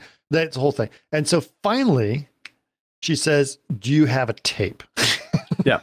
Right. And he's like, "Oh, no." And he's like, "Great, I'll get you a tape." Right? Like, okay, now he's got a goal, right? So he goes home. Break it down to here's his goal. Right? Yeah, they're like, "Great." So he goes home and he starts making a tape as if he's the star of the show. Right. And he can tell it's just pure fantasy. Yep. Pure fantasy. And his mom keeps on interrupting him while he's trying to record. Yeah. Ma!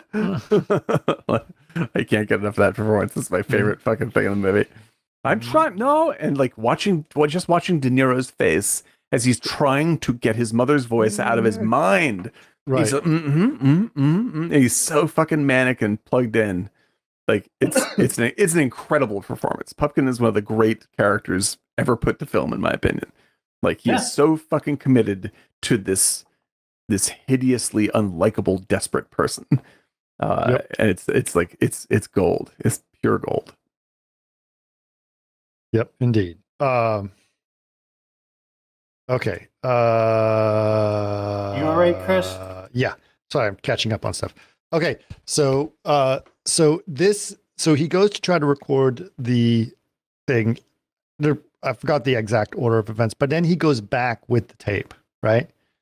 And then she says, "Okay, great. Thanks a lot for that." And she's super nice to him. Yeah, super nice. Pro. She's like, "Great, we'll take a look at it and we'll let you know." And then he's can't like, let it go. He's like, "Well, when will you do that? When will you do that? When should I?" It's like, "I can just wait." And he just literally sits down. Right. It's like, "I'll just wait." Let's wait. It's like, it could be till Monday. It's like, Monday. I was like, "It's all right. I'll wait."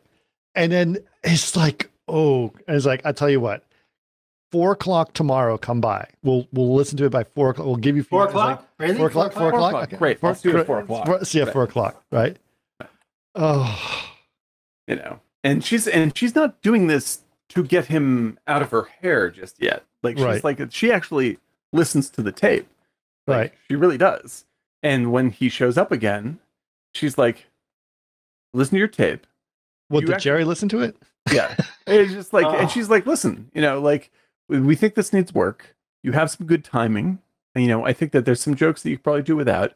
And what you want to do is there's a bunch of clubs that we go to check people out.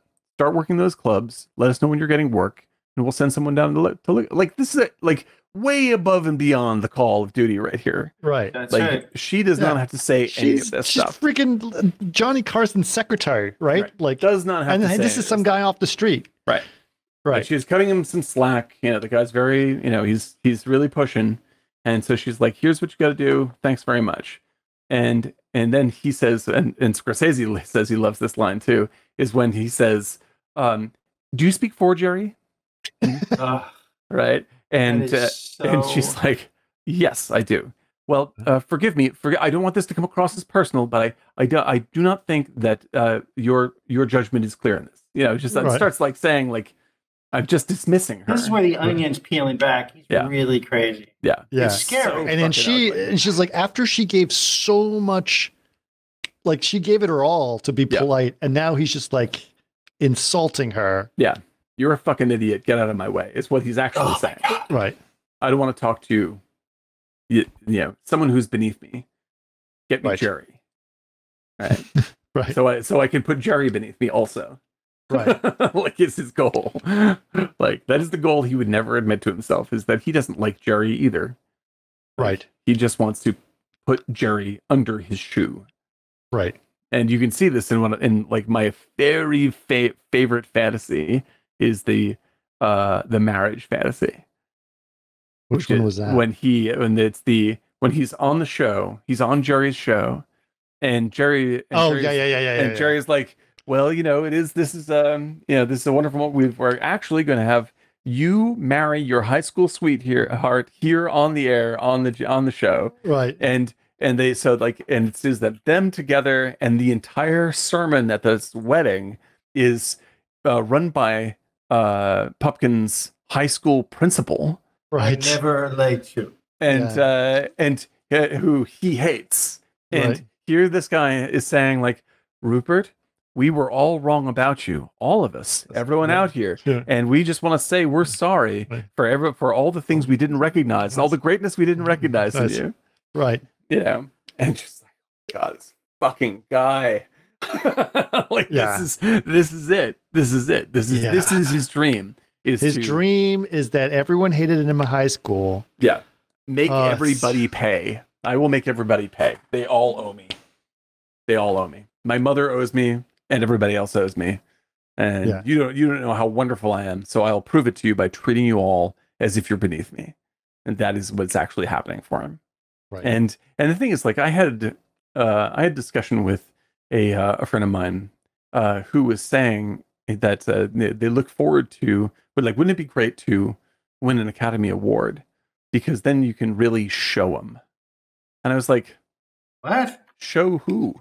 Like, who the fuck are you showing? Right. Like all those people that, you know, all those fuckers that kept us back. Well, it's just like the same idea of like, what the fuck are you talking about? It's the same thing, right? That I would say, this is a theme in American movies, especially. You go back to your high school reunion and you got to show them how you've succeeded. That's right. I beat you all, motherfuckers.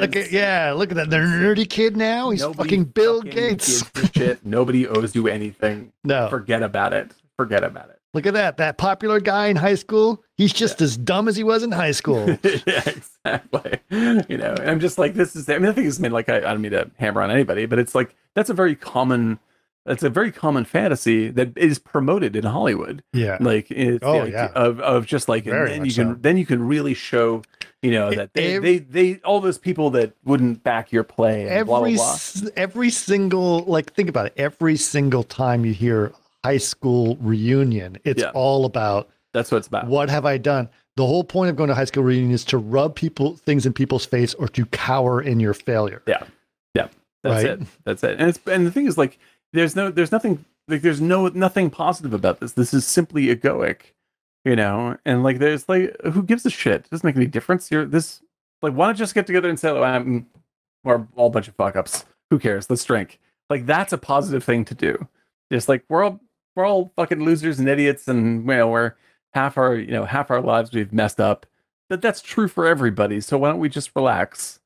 Like, that's a much more realistic thing to say than I need to prove to some dude that doesn't know me that he was wrong to judge me. Like, first of all, what do you give a shit about what that guy's opinion is?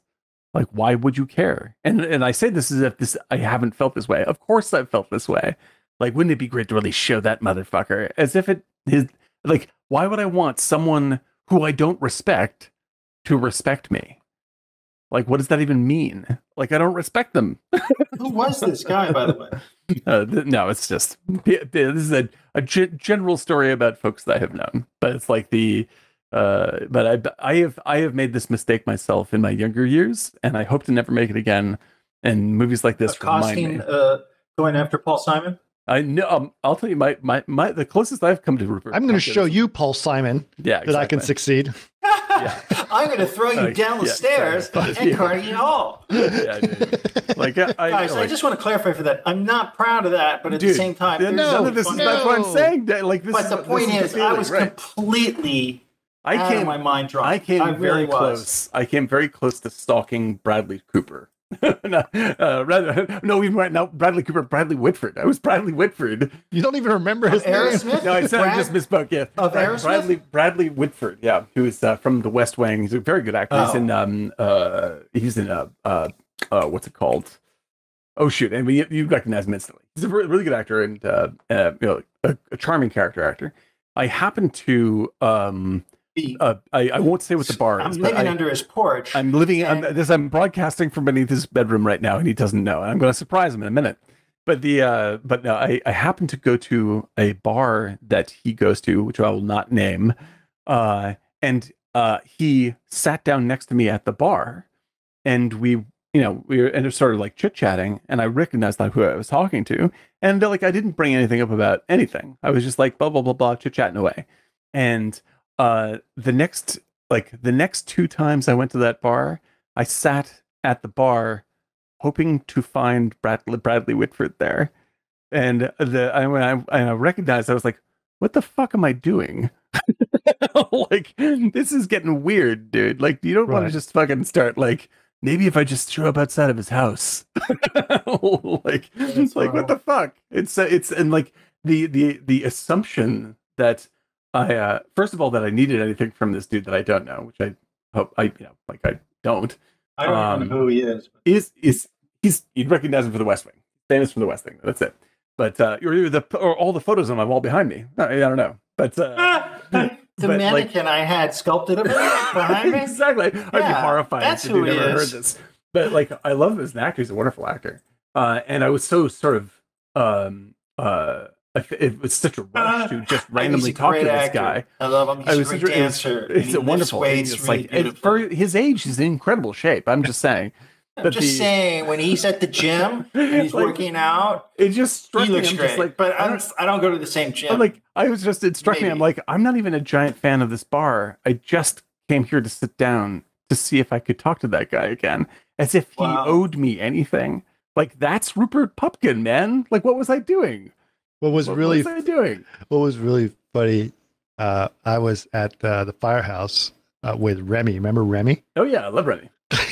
Remy's amazing. And the most French person I've ever very met. French. And we were sitting outside of there, and he was smoking a cigarette. And then Morna Tierney showed up. You remember her? Oh yeah, Morna Tierney. She's great. Yeah, but she couldn't quite recognize it because she had glasses on and whatever, and she was there with some guy. And then because it was late and Remy was smoking, she said, "Excuse me, do you have an extra cigarette or something like that?" And so he's like, "Oh, sure." And he didn't recognize her. He goes, "Hold on. I know who you are. You're on. It sounds like good. It sounds like good. We're making fun of him. That is exactly how Remy. That's exactly how it's like. You are on. You are on ER. And she goes. And she looks at him. He goes, "Nope." He goes, "Yes, you are. Yes, you are. Yeah, ER." It's like, I love it. It's like, I just started watching it on Netflix. Have you heard of it? It was so funny. She's like, "That's not me. That's not me." And then the guy next to her is just laughing. He's like, "Thanks for the cigarette. I gotta go." And he's like, "Yes, I saw you." And he starts chasing her down the street. Oh my God, no, Remy, no. He's like, I love this show. It's so good. Like, this is the thing, man. Like, luckily, all of my other interactions with actual celebrities have been so embarrassing that I've never ever made this mistake again in my life. You know, it's like the David Fincher story. Like I'm working for David. Like we worked for David Fincher. I worked for David Fincher, and fucking Eric Barber brings Fincher by because like he wanted to thank people that did all this, the environments work and the matte painting, all this stuff. And Eric's like, "Oh, Daniel, this is David," and I was like, "Holy shit!" He just walks in my cube, and like I reach out and I shake his hand. This guy's super nice. I never talked to him directly. And he's like, "Hey, it's nice to meet you, Daniel. Thanks so much for your great work." And I'm squeezing his hand. I'm like, "You got some huge hands there, Dave." He looked at me like, bye. Yeah, don't trust me around famous people. It's idiotic. It's idiotic. The pumpkin just leaps out. Immediately, I'm just like, "Oh, let me show you my tape." It's so terrible. We've gone through several. I'm sure we'll have more embarrassing celebrity stories as we go through. So terrible. But Brad Bradley Whitford, I apologize. I don't have posters behind my computer right now. I only have one. Only one. Anyway, so the next thing is right. So he takes this. He still lives in his fantasy world. Says convinces his girlfriend that they're going to spend the weekend at his weekend house in the Hamptons. Yeah, we're just going to be going to Jerry's house. He invited us for dinner. Mm-hmm. Uh-huh. Yeah. So they just great. So they just get on the train. He goes up there. So uncomfortable. And then they show up at the door. He knocks on the door, and she asks, "Who else is going to be there?" And he goes, "Oh, it's a big party, right. Having a big dinner party." And the butler opens the door, Asian guy. Yeah, says, doesn't know who the fuck is going. Who are you? Who are you? Where is this? And it's like, "Oh, we're Jerry's friends." I was like, "Where is Jerry?" He's like, "He's playing golf." Is he beaten 100 yet? Like he's going through, like, obviously he just knows all this information about him, right? And then like, I was like, "Well, we'll just let ourselves in. He'll be home soon," and so they let themselves in. He's totally playing along to the point where the girlfriend kind of believes it. Yeah, exactly. Sure. She's mesmerized. They're in Jerry Lunford's house. Right, right. It's real, right? Right. And then the butler's like, "You sure Jerry knows you?" And it's like, "Yep." And so it's just not quite, I don't know. Anyway, Jerry shows up. So aggressive and confident. It's scary. Yeah, it's brutal. Yeah. It's really, really ugly. And so they're wandering around. They're picking up all of his personal stuff as they're walking through his house. And then Jerry shows up with a golf club. And he's like, "What the hell is going on? Why he took 5 minutes?" Like, there's a guy in the living room. He's like, "What? Who?" What the fuck is going on? Yeah. And by the way, that's the scenes. Those are the scenes that Jerry Lewis directed. And they're great. He has to do that. And then when Chan at the door couldn't get it open, that was real. But they just let's keep it. It's just great. Keep it. Yeah, it's all right. I'm out there for 8 minutes. What's wrong with you? What is this? What's going on? Yeah. But he was perfect coming in. Dude. Oh my God. And he owns his the anger. scenes. Yeah. Because he's not saying anything. He's just sitting there like, "What the fuck is this? Mm-hmm. Like, get the fuck out! Get out of my house!" What is this? He come in, he make a mess. This is touching everything. This is awful. Yeah. And they go through this whole thing. Rupert just like pretends like everything is fine. Jerry's like, "I don't fucking know you," and just goes through this whole. He does recognize him. He does recognize him, yeah. But we don't have any kind of relationship. We don't have a relationship. Yeah. This is whole bullshit. The girlfriend's, her face changes very quickly. She goes, "Oh shit!" Yeah, exactly. She puts and then you start to like, "Get the fuck let's out smile, here." and then suddenly, like she just realizes how awkward this is and how horrible this is, and she is somehow in the middle of it and on the wrong side. Yeah, she starts apologizing to Jerry, which is the right thing to do. Right. And immediately Rupert's like, "She's a fucking bitch." Like it instantly turns on her. Right. They're just like, "Oh yeah, she's just a bartender and she doesn't know what I was talking about." And you're like, What the fuck? You think you love this woman, you want to marry her? Like, what are you talking about? No. Fantasy. It's a fantasy. Everyone is just a fucking another rung on the ladder. That's all he can see. Right. And if he like that, for in his mind, she instantly turned into Sandra Bernhard. Like you just threw her out. It's just like, I'm Right. going to dismiss you now. Fuck that. I'm going to tell a story to myself that you've always been bad. Yep. You know, it's so ugly. So ugly. And So here's a question. Is that entertainment then? yeah, I suppose, right? What do you mean? Is that really what a movie should be? Absolutely. Well, yeah, I think that like the movie is. I'm not saying I agree with that. I'm just saying. Well, it's like the reason why I think this is one of the Scorsese's very best movies, right, is because it does the thing that I truly love, which is it uses the audience against itself constantly.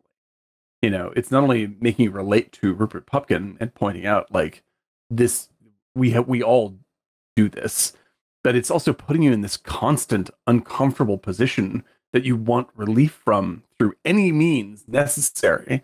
And so you're just kind of like, ha ha ha ha ha ha, trying to like get the fuck out of the movie because it's so awkward all the time. And so like I think that it creates the situation of awkwardness that when you find yourself in this situation and you're the source of it, you're being Pupkin. Like it's almost like a training manual to get you to recognize when you are forcing yourself onto other people. Full Pupkin. You are going full Pupkin. You know, and I think it's a brilliant and good thing to do, and it's something that people should not just talk. I mean, like famous people aside, like talking to people this way at all is bad. You know, like treat people as if they're worthy of respect always until they do something, you know, that goes the other way. Like assume that they have whole lives that you don't know, you know. And I think that's the big lesson in this movie. It's a very much a lesson movie. Don't go full Pupkin. Do not go full Pupkin, man. I think we all do more often than we like to admit. You know, I think that everyone, like anybody who disagrees with us on Twitter, is Sandra Bernhard in this movie. Yeah, it's like, I never liked you anyway. You're a fucking. It's like, you know, it's like you said with the AI argument. Like I've had people, you know, like say like a couple people say some extremely wildly hurtful things suddenly, as if I had done something cruel to a member of their family. Yeah, you did. And you know, they were suddenly I was just a blob. They were just like, oh, I hate you now. That's it. You're out. So it's like, okay. Yeah, it's a very difficult conversation to have for sure. Do you find yourself a lot ever since I know you had some issues with social media a couple of weeks ago?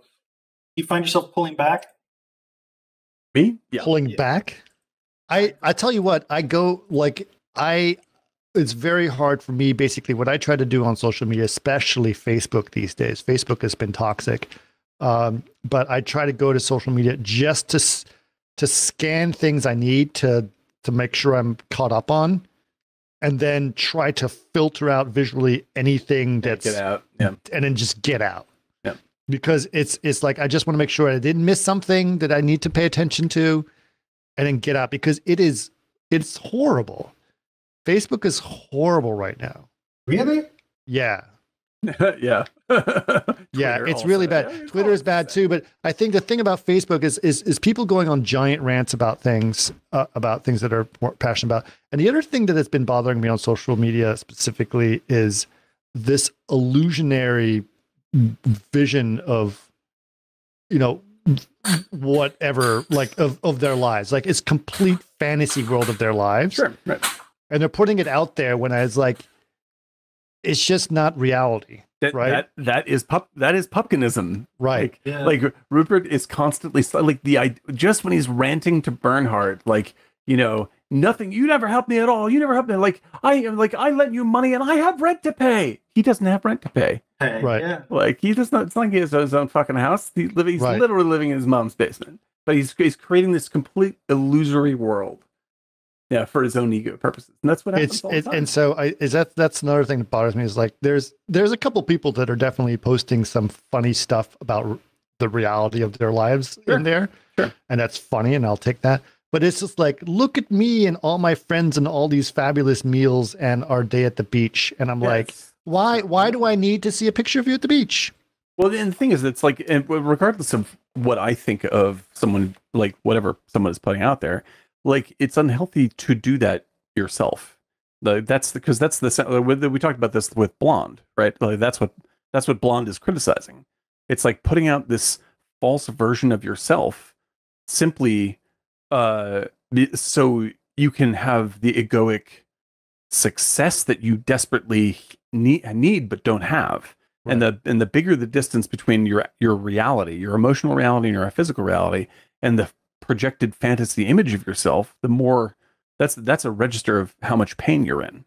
Sure. You know? And so like this is it's all very like acting, you know, becoming Pupkin is very understandable.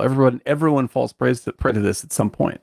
Sure. You know, but at the same time, it's just like you can't live in that ecosystem for very long. And in the same breath that I say that I do similar things, right? I just post pictures of my fishing all the time, right? Yeah. So because the thing is that you love fishing, and this is a peaceful, happy part of your life, and you do want to talk about it. Like that's totally reasonable. Sure. You know, but if you were like if you were constantly projecting that you had some incredible, you know, ritzy, you know, super expensive living on gold yachts fishing life, I think Eric or I would say like, so what's going on, man? I mean, you got a nice house, it's great, but I don't know if it's quite the T-Pain life that you're living right now. Right. It's a good life. It's a real life, and not a fantasy life. You know, and I think this is the kind of stuff. It's like where, you know, I think, you know, it's the relationship. I think about this a lot just because of like Martini Giant and stuff like this. And the more that we do things that are public facing and you have a public personality, and, you know, like us on this show, you know, like this is very close to us. Yeah. This is a big part of my real life. You know, I talk about movies all the time. I love talking with you guys in public about this stuff. But at the same time, we are pretty careful in the show to say like, this is a show. You know, like this is a very small sliver of who we are, blown up really, really, really big. You know, because we love talking about this stuff, and we like interacting with people in that way. I will. Casey said, like, social media is a constant struggle between two states. One side saying they're talking about things too seriously, the other side saying things that are not being taken seriously enough. Then run that through politics, film critique, narcissism, disguised as selfishness, and arguments about Ewoks. Ewoks are cool. Casey, let's not have that argument about Ewoks again, man. Yeah. Ewoks aren't cool. No, Ewoks. Anyone who knows me knows that I think the Ewoks are the least of the problems that movie has. So that's okay. I'm cool with Ewoks. All right, let's keep going. So that was an extraordinarily awkward scene. We picked out all the points of Pumpkin, especially as he starts yelling at her, which was hilarious, and sad and horrifying at the same time. Yep. Mr. Pumpkin, I think it's time that you should go, and we'll make an appointment. And this, of course, turns into he goes outside, sees Sandra Bernhard, and she's like, "You didn't talk to him." Gaslights him. Like, you didn't talk to him. You never saw Jerry. You didn't give him that letter. You know, all this. And so Pumpkin's like, "Fine, I'll go in again." Like, maybe you're right. Maybe maybe they lied. And he goes in again. At which point the security comes and kicks him out. They gets his ass handed to him. Right. And he's fucking thrown out on the street. He's thrown out onto the street almost literally in front of Sandra Bernhard. And Sandra Bernhard says, "They threw you out on the street." And he's like, "No, they didn't." No, excuse me. That's not what happened. Like, you just saw it fucking happen. You just saw it. Like, it had just happened in front of her face. You can't say that it didn't happen, but he does. All right. So talk about how they ended up kidnapping him. So yes, man, like, as there's no access anymore to Jerry, him and Sandra Bernhard come up with a plan It's rather fast, by the way. And it's instantaneous. It's just the next gear of the car for them. Right. Right. And they're just like, okay, well, and like, as much as they hate each other, they're just like, okay, in that case, we're going to kidnap him. Like we're going But to. it's the best because they're in that car, and it's just she's got these crazy ass glasses. Oh yeah, these huge dark glasses that take up most of her face. It's like This the is where Terminator the real glasses. comedy comes. Oh, honestly. it's yeah. And the thing is, like, that's the best, right? Is like there's the tone gets more and more comedic, but what they're doing is more and more dangerous. Right. Like this isn't like none of it's funny. Like it's extremely awkward, and like as soon as Jerry's involved, like there's no comedy at all from him. Like he's just sitting there, like just I want to get the fuck out of the situation. Everybody else then nobody thinks it's funny at all. The only people that think it's kind of funny are us because it's from the outside so fucking ludicrous. Right. You know? And they pick him up, you know, they pull a gun on him and put him in a car and they take him back to Sandra Bernhardt's apartment. And she's got a big ass apartment. She's got a big ass apartment that's like that's over decorated, has lots of cats. Yeah. You know, but it's huge things, and it looks like a the scene. What's the Devil's Advocate kind of apartment? Yeah. Where the weird. No art, taste at all. But there's tons of candles everywhere. Yes. They set up, and she set up a dinner for the two of them. Super tacky, really weird. Right. Well, first of all, sorry. Before the whole dinner scene, sorry, that was a little jumped ahead. They go through a conversation where they kidnap him, and they have him talking on the phone to convince, or not to basically make a bargain. Is like. Pumpkin is going to be on the show and then we'll release him. Right. Like he basically kidnaps Jerry to be on Jerry's show. Yeah. Right. Right. And to make it happen. Which is where the plot of the Joker comes from. Right. Right. And so and in order to get him to do this, like De Niro's wearing these fucking sunglasses and this big hat, and he's holding up cue cards for Jerry to read on the phone, and just like, yeah, do this or Jerry, you'll never see Jerry alive again. Like, but he messes up the cue cards. Up the cue cards. They're upside down. They're all wrong side. Yeah, every all this stuff that is normally played is like, you know, goofy comedy. It's just like, oh my god, these fucking fuck ups they're not just insane, and they're not just dangerous. They're also idiots. Smart. Right. Like it's really wild. But he has thought, but besides screwing up the cue cards, he's really thought this through. Basically, he knows that the show is taped at 4 and it airs at 11:30. Right. So what he wants to do is he doesn't want anyone to reveal that any of this has happened or that they cut the whole thing.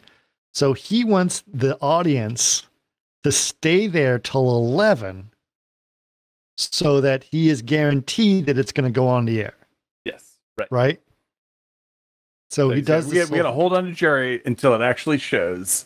Right. And then I'll know. I'll go on. I'll get to go on the show, do my monologue. But he also doesn't want any of the audience members to leave, so that it doesn't leak to the press what the fuck's going on. Yes. Right. Right. So it's kind of like, okay, okay, we're watching what's going on.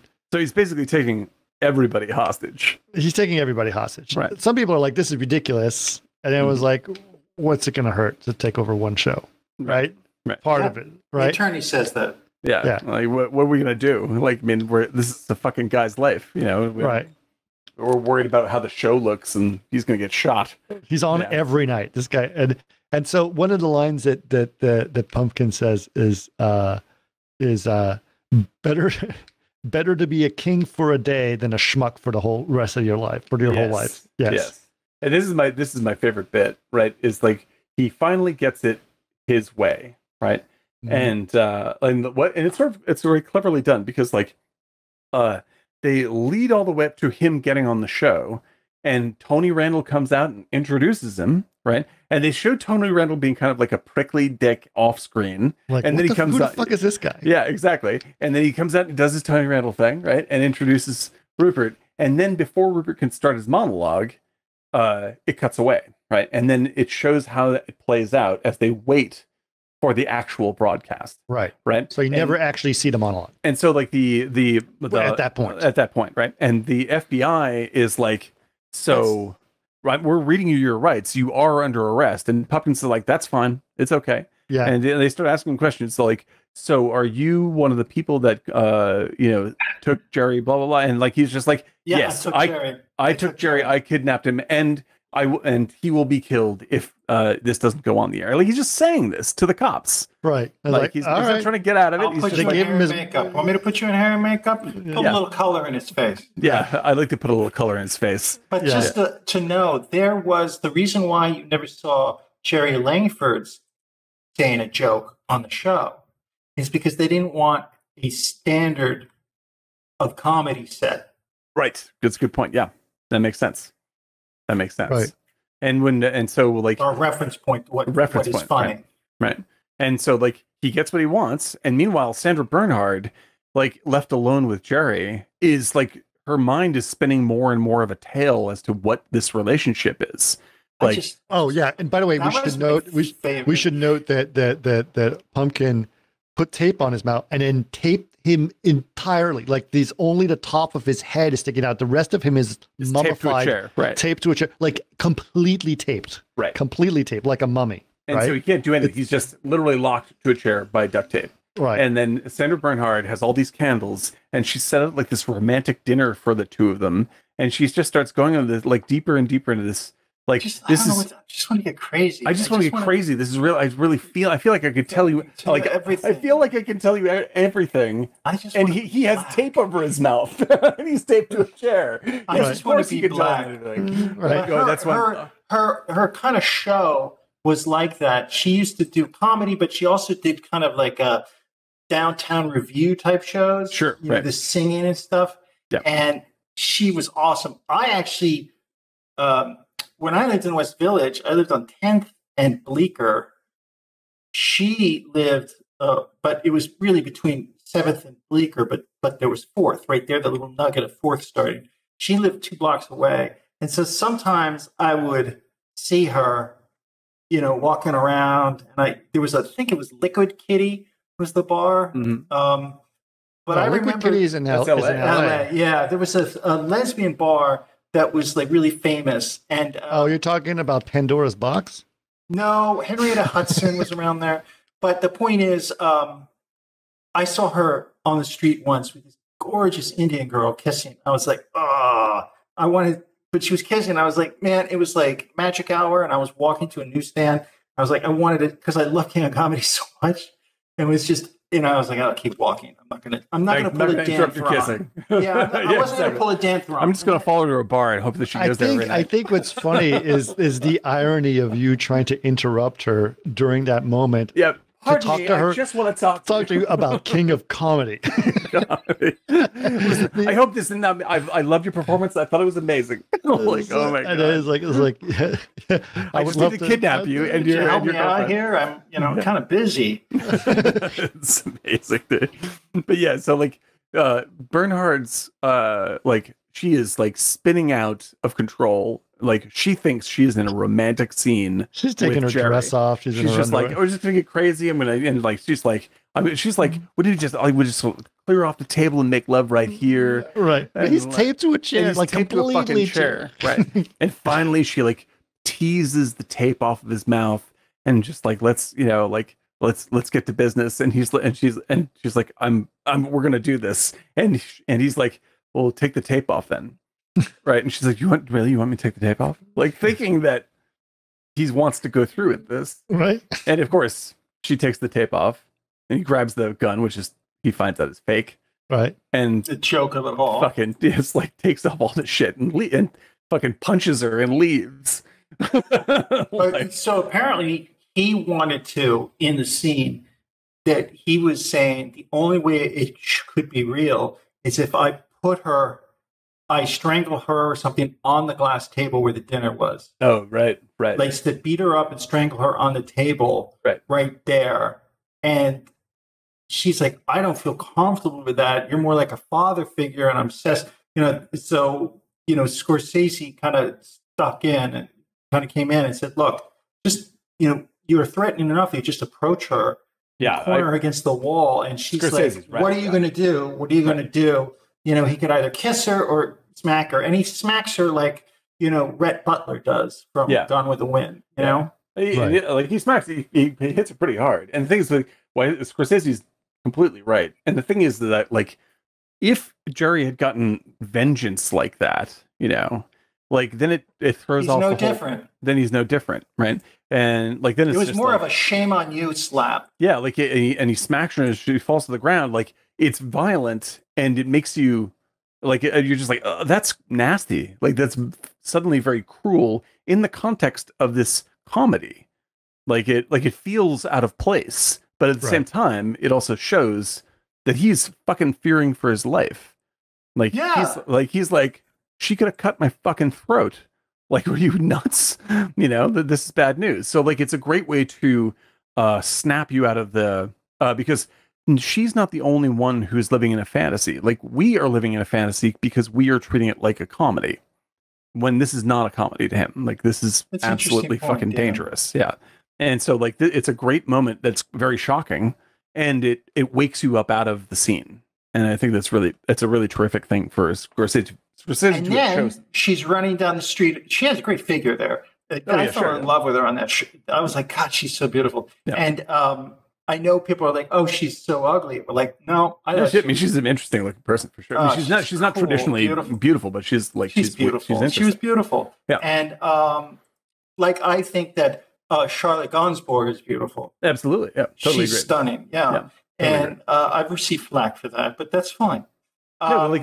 She's got she has a very unique look, which is really sort of, it's beautiful in a very intriguing way, right? But it's not like Grace Kelly, right? She's not like glamorous. She's like a little strange, and that's what makes her attractive, and that's what makes her really perfect for this movie, casting wise, is because it makes her seem not unstable but unpredictable. Yes. And I think that really, really lends the casting. And that was perfect. When she was in front of him singing. Yeah. That was all improv. It's great. That's the only improv in the movie besides the Fong or the Chan character when he enters the house, and they just rolled. And she's like, I just want to, oh my God, what a fucking line.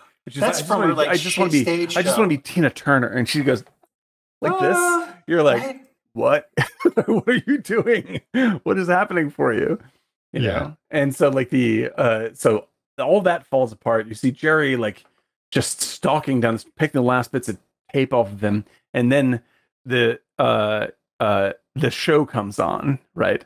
His show comes on TV, and he sees his show come on in a stack of television sets in the front of a department store. Right. And he sees Pupkin come on stage to deliver his monologue, and the shot of him outside the glass looking in on the TVs of his show is the answer shot, the mirror shot to Bernhard in the limousine looking out.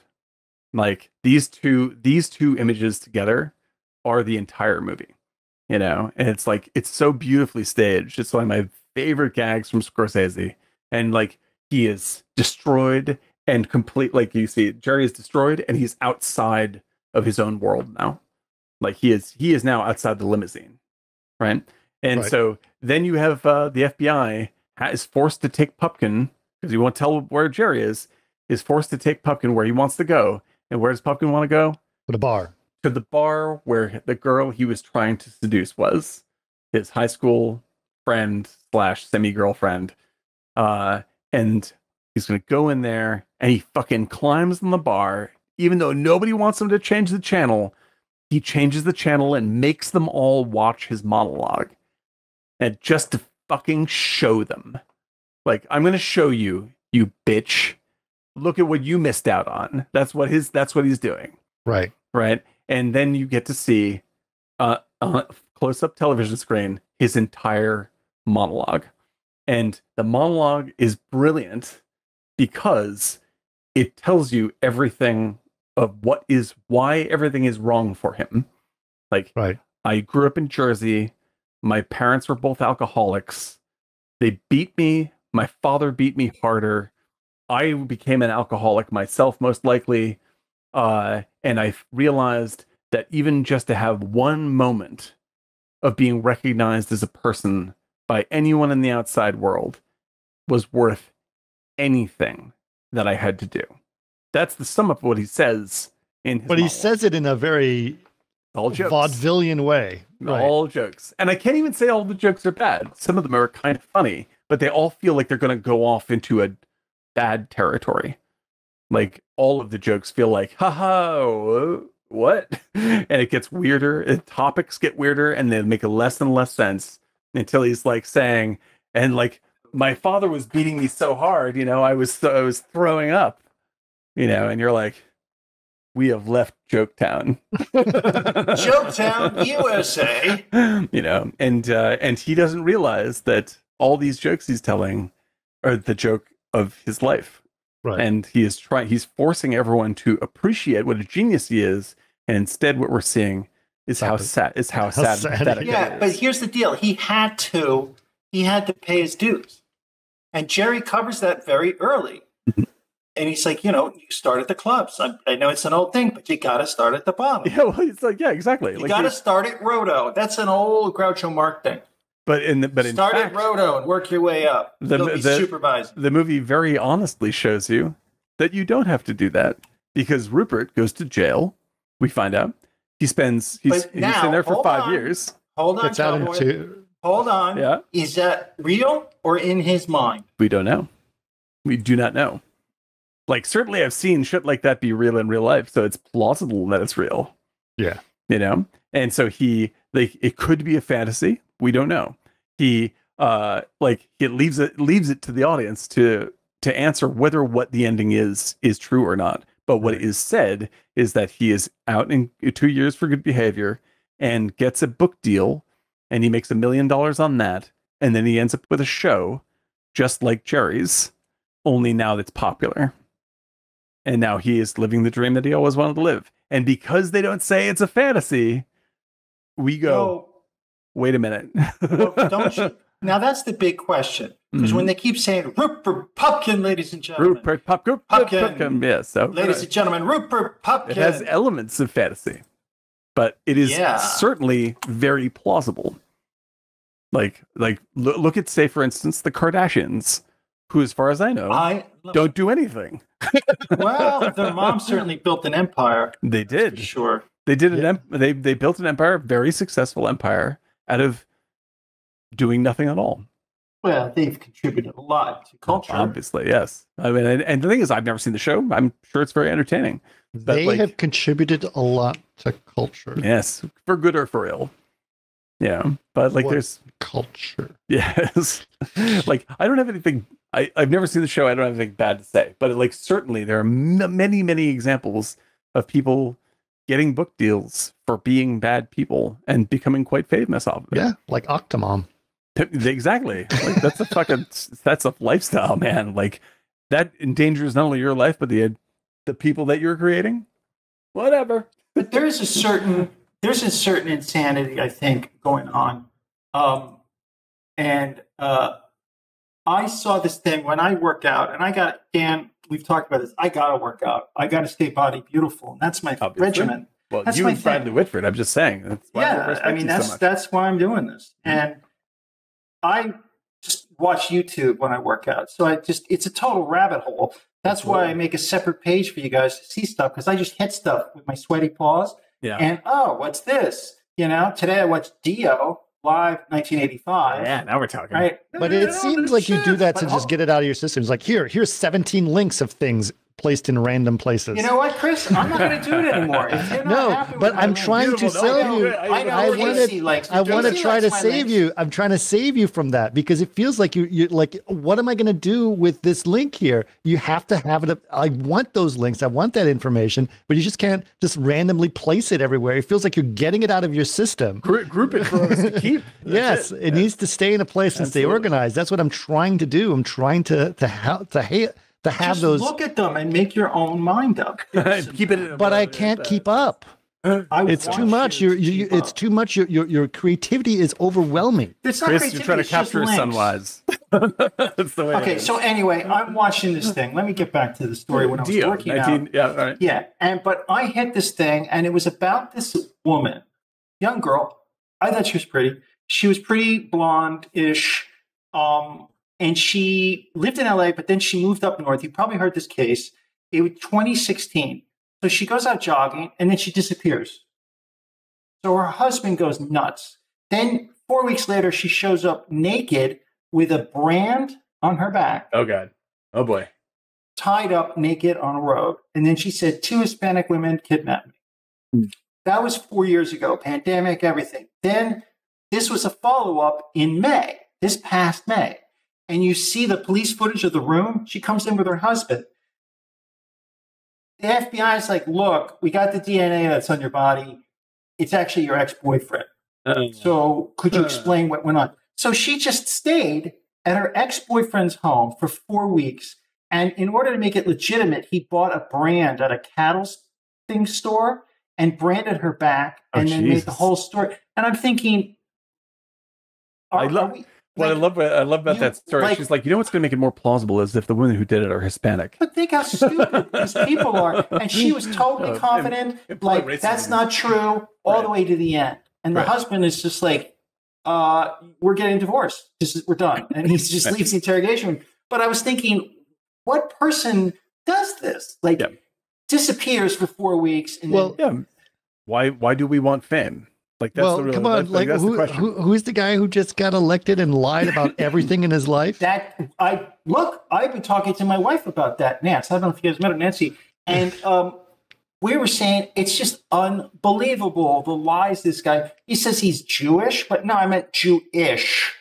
Like, not Jewish. Like, first of all, that's not a very good defense because you are fucking racist. I'm Jew-esque. He just thinks people are stupid, or he's Pumpkin. He just thinks people are stupid, or I'm in. All I have to do is coast through. He was on Fox, and the host on Fox, like, don't you have any shame? He was like, what about me? It's like, I'm not lying. Look at the he said his mother died in 9/11. God. He says, what's his name? Costa. No. Anyway, Fran. Yeah. Yes. Well, certainly. It's just ridiculous. No, but when you watch that, he is so egomaniacal, he's out of touch. He's Rupert Pupkin. Right. Well, this is the thing, dude. It's like it's just astonishing people lie like that. Well, but the fact that what's even more amazing is they're going to let him stay a congressman. That's right. Because the people, he's a stupid Republican. They should. I'm like, why is this guy still around? What leaders are saying, get out of here? Because people, just quickly, guys, for those, he lied about his college. He lied about his job. He lied about his mother's death. He lied about being an ethnic. He went to Israel saying he was Jewish. He said that his grandparents died in the Holocaust. Oh my God! That's just like you're disturbed. You're a disturbed person, and you shouldn't be representing anybody. It's pathological. But he thinks because he's in, he'll just write it out. But the thing is, like, this is the difference. Like there's one guy who does this. Then, hey, man, you get psychos like this. That's the way it goes. But the people that need to defend him and keep him in office, because they need the points. Because that's the actual systemic but issue. What does that say? If Republicans, that's how desperate they are. That's pathetic. Yeah. That's how desperate they are. Yeah. Where's their integrity? There is no integrity. They've never had integrity. Look what they did with Trump for fucking 4 years. And I feel like no integrity. Right. And look at Lindsey Graham, how much he freaking backpedaled on everything he said. Yeah, because these are all pumpkins. They're all pumpkins. Yeah, like all these people are pumpkins. And the thing is, like, it has nothing to do, like, for instance, like when we talk about, like, you have to start from the bottom, work your way up. Like, I don't actually necessarily believe this. Like, I believe that if you're really good and, you get recognized for it and it becomes a business for you at any point, that's perfectly valid. It doesn't make any difference. Like, you don't have to, I don't need someone to, like, go through years and years and years of art school in order to be an artist and be recognized as one. No, if you're really good and you're committed and you want to do the job, then go ahead and do it. It's fine. Like, what really is the issue is, why are you doing it? Like, why do you want to be famous? Like, if you want to be famous, what is actually driving you? Like, what is being satisfied by that? Do you want, like... but this goes back, Dan. Mm-hmm. This goes back because I was researching for today, even though I know this movie like the back of my hand. I was researching, and yet it's odd that I like this movie. But the point is, I was researching, and somebody had this theory that because the look on Pupkin's face, he realized at the end, where Rupert Pupkin, ladies and gentlemen, he realizes, like, wait, you actually have to be talented to do this. There's like a self-awareness. There's a of moment, him. sure, because everyone is cheering crazy, and he's like, it's okay. He realizes, wow, this is the first anti-dream theory about the film ending that I've heard. Right. No, where it's like he's just totally self-aware. He's not like, hey, smiling. He's like, it's okay. Like there's a self-awareness that's about interesting. him. That's very interesting. He's subdued. Like, I actually have to be talented. Well, that's the thing is he doesn't want to be famous because he wants to be a comedian. He wants to be famous for revenge. Yes, and he wants this guy who was elected that Chris supports wants to be. He's not going to. He just wants the power. Yes, exactly. Yeah. It doesn't matter what's being said. Exactly. Honestly, you can see him talk. It doesn't matter what he doesn't stand for anything. If he sticks around long enough, people will forget it. People are stupid. Oh, they will. Exactly. They already have. How can you have the cojones to say you're Jewish, or your mother died in 9/11, it shows or your family was in the Holocaust? It shows that you hate the people that you represent. It shows that you hate the people you represent. Like you're just like, look at these fucking idiots. I can just lie to them and they'll keep on supporting me. It's like when Trump said, I can shoot somebody on Fifth Avenue and they'll still elect me. Like, what does that say about? Did he really? Yeah. Yeah. 100%. And he's like, what does that say? Yes, he did. And it's just like, what does that say about the people you're supposedly there to serve? Like, you're just saying they're morons. That's what you're saying. Like, you're just saying they're idiots. And so, like, the reason, like, when you're talking about getting, like, people. His defense, by the way, his defense was like, I have not lied nearly as much as Joe Biden has lied to the American people over the last 30 years. That's his defense. That's the defense. Yeah, sure. Great. But this is the thing. Like, when you're talking about fame as a byproduct of practicing art that you love, fame is a byproduct of wanting to communicate important ideas to people. Fame is a byproduct of wanting to be a public servant because you care about the country that you live in and the people that live in it. Fame is just a byproduct of doing what you love doing. Doing what you love doing. That's it. Like if you are doing something and you become famous for it, it's because you love it. Then you're going to have a solid experience with this. If you're doing something because you crave definition and you need someone to tell you you're a real person all the time, well, that's never going to fucking work in a million years, and it's going to destroy you. And because you can even see it with Jerry in the movie. Like he is living alone in a totally isolated place of distrust. Like he can't trust anyone. He can't even he has to have the phone off the hook he has to have the phone off the hook. There's no one he can communicate with. Horrible. That was sad thing about that is that he was just all those shots. He's in a box alone in a glass box. 100% all the time. And then literally he is that in the end of the movie. Like his last shot is he is just outside the glass box. Even in his house in the Hamptons, he is harassed. And what is the last shot of Jerry? It's him looking at the TVs. Oh yeah, he was pissed, but it was just like there was something beautiful about that, but also something very After Hours about that. Oh, totally. There's a lot of connection to After Hours, obviously, and like the After Hours came right after this, right? And the bar, almost cut these two films together. Yeah, very much the same tone, same desperation. Like Griffin Dunne is like you swap out wanting to be famous with wanting to get laid, and you have Griffin Dunne's character. Yeah, could you mix this together? Same thing. Let's put AI and do a recut of these two movies together. That's true, man. Because it's literally it's totally true. Because like if you Griffin, you know what you guys are talking about? The king of After Hours. Scorsese verse. The Scorsese verse. That's right. But it's true because like Griffin Dunne in After Hours, he wants to get laid. He doesn't care who by. Like he wants to pretend like he's a really nice guy who has lots to give the world, right? And like he's a really caring person.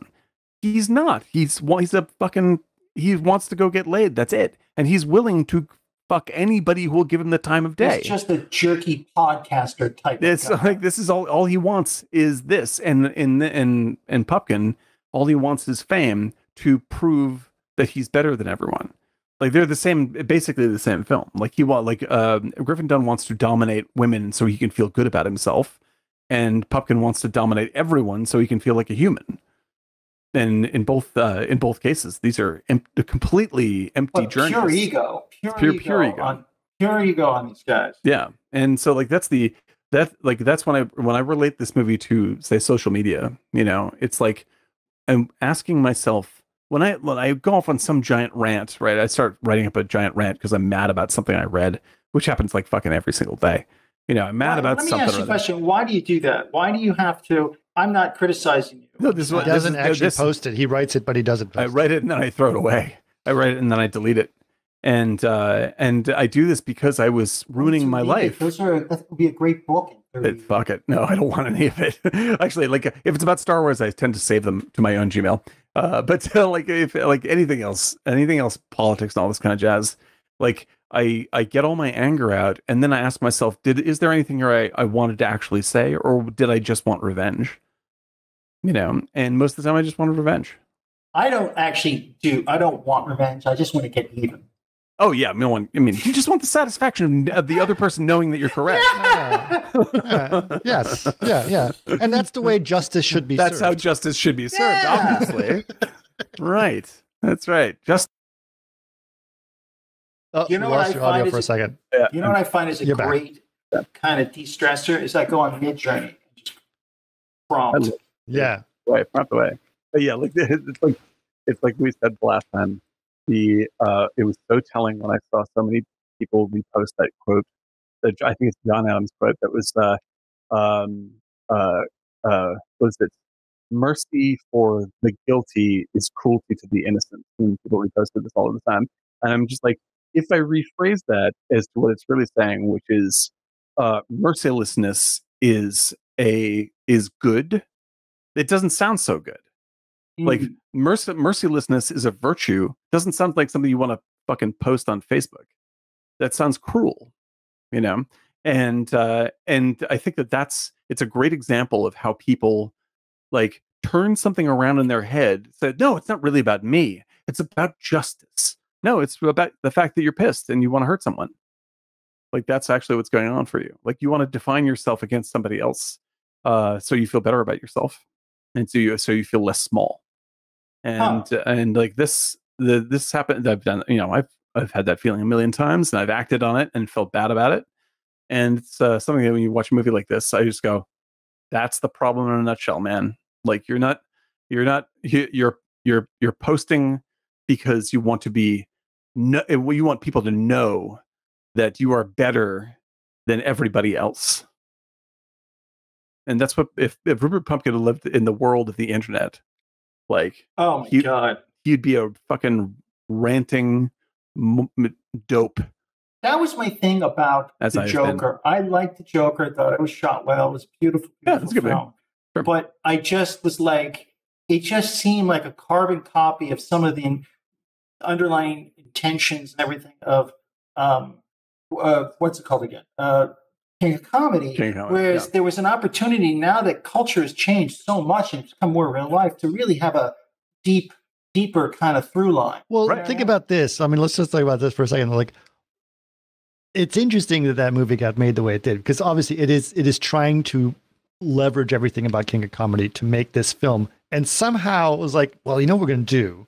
We're going to do the King of Comedy, but we're going to make it about a superhero film. We're going to put it in a superhero metaverse because that's the only way they can make that happen. Well, the thing is, like, when you say it like that, like if you had said, I have a pitch, let's make King Comedy, but as a superhero film, the first thing I would think we'd be talking about is like, we can use people's obsession with blowing their egos out of proportion via superhero movies, right, through this lens to say something new and powerful.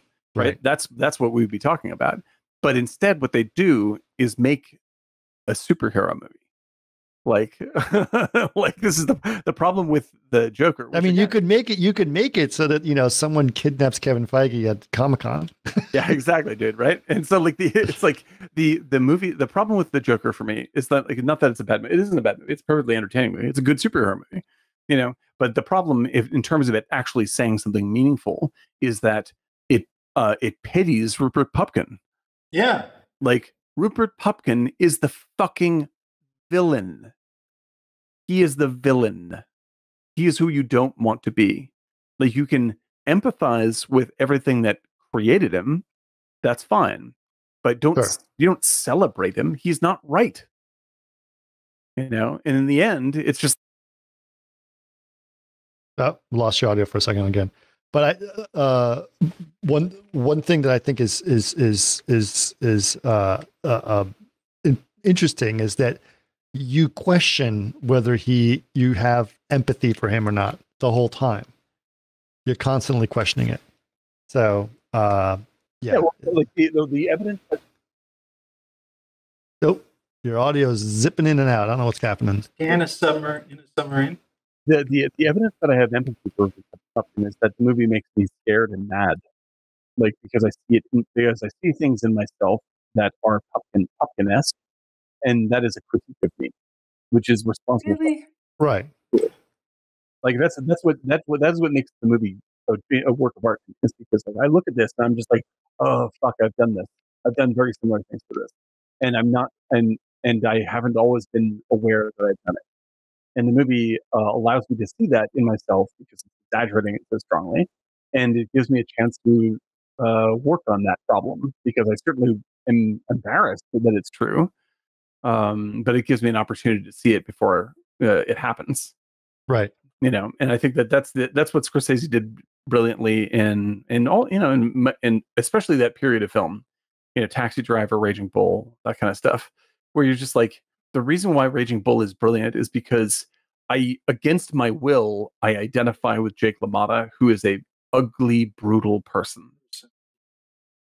He is a bad person, and I totally have seen myself make choices like this, and it is very sad and it's very lonely. And like when he is like, fucking, the two great moments when he's punching the wall and like, you did this to yourself, you fucking idiot. Like you are suffering. And then in the end, when he's just like, and just give me a cage where this bull here can rage, and does this whole act, you're like, that's entertainment. That's entertainment. Yeah. Oh man. Like that's when you're like, I want to die. It's brutal, but it's necessary. That's what makes it great art to me.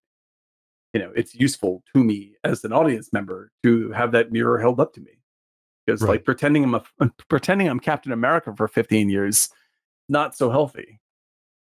Nope. But it also gets you going through the next day. Dude, I'm all for heroic stories. I think heroic stories are just as valid as anti-heroic stories for sure. But when you only have one in your life, you're jerking off. Like that's what it is.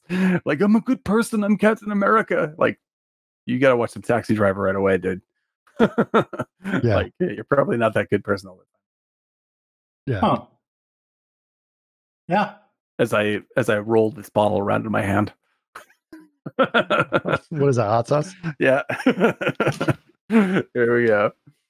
Putting my Freudian symbolism away. That's how I feel about it. I do want to say, okay, first of all, couple notes.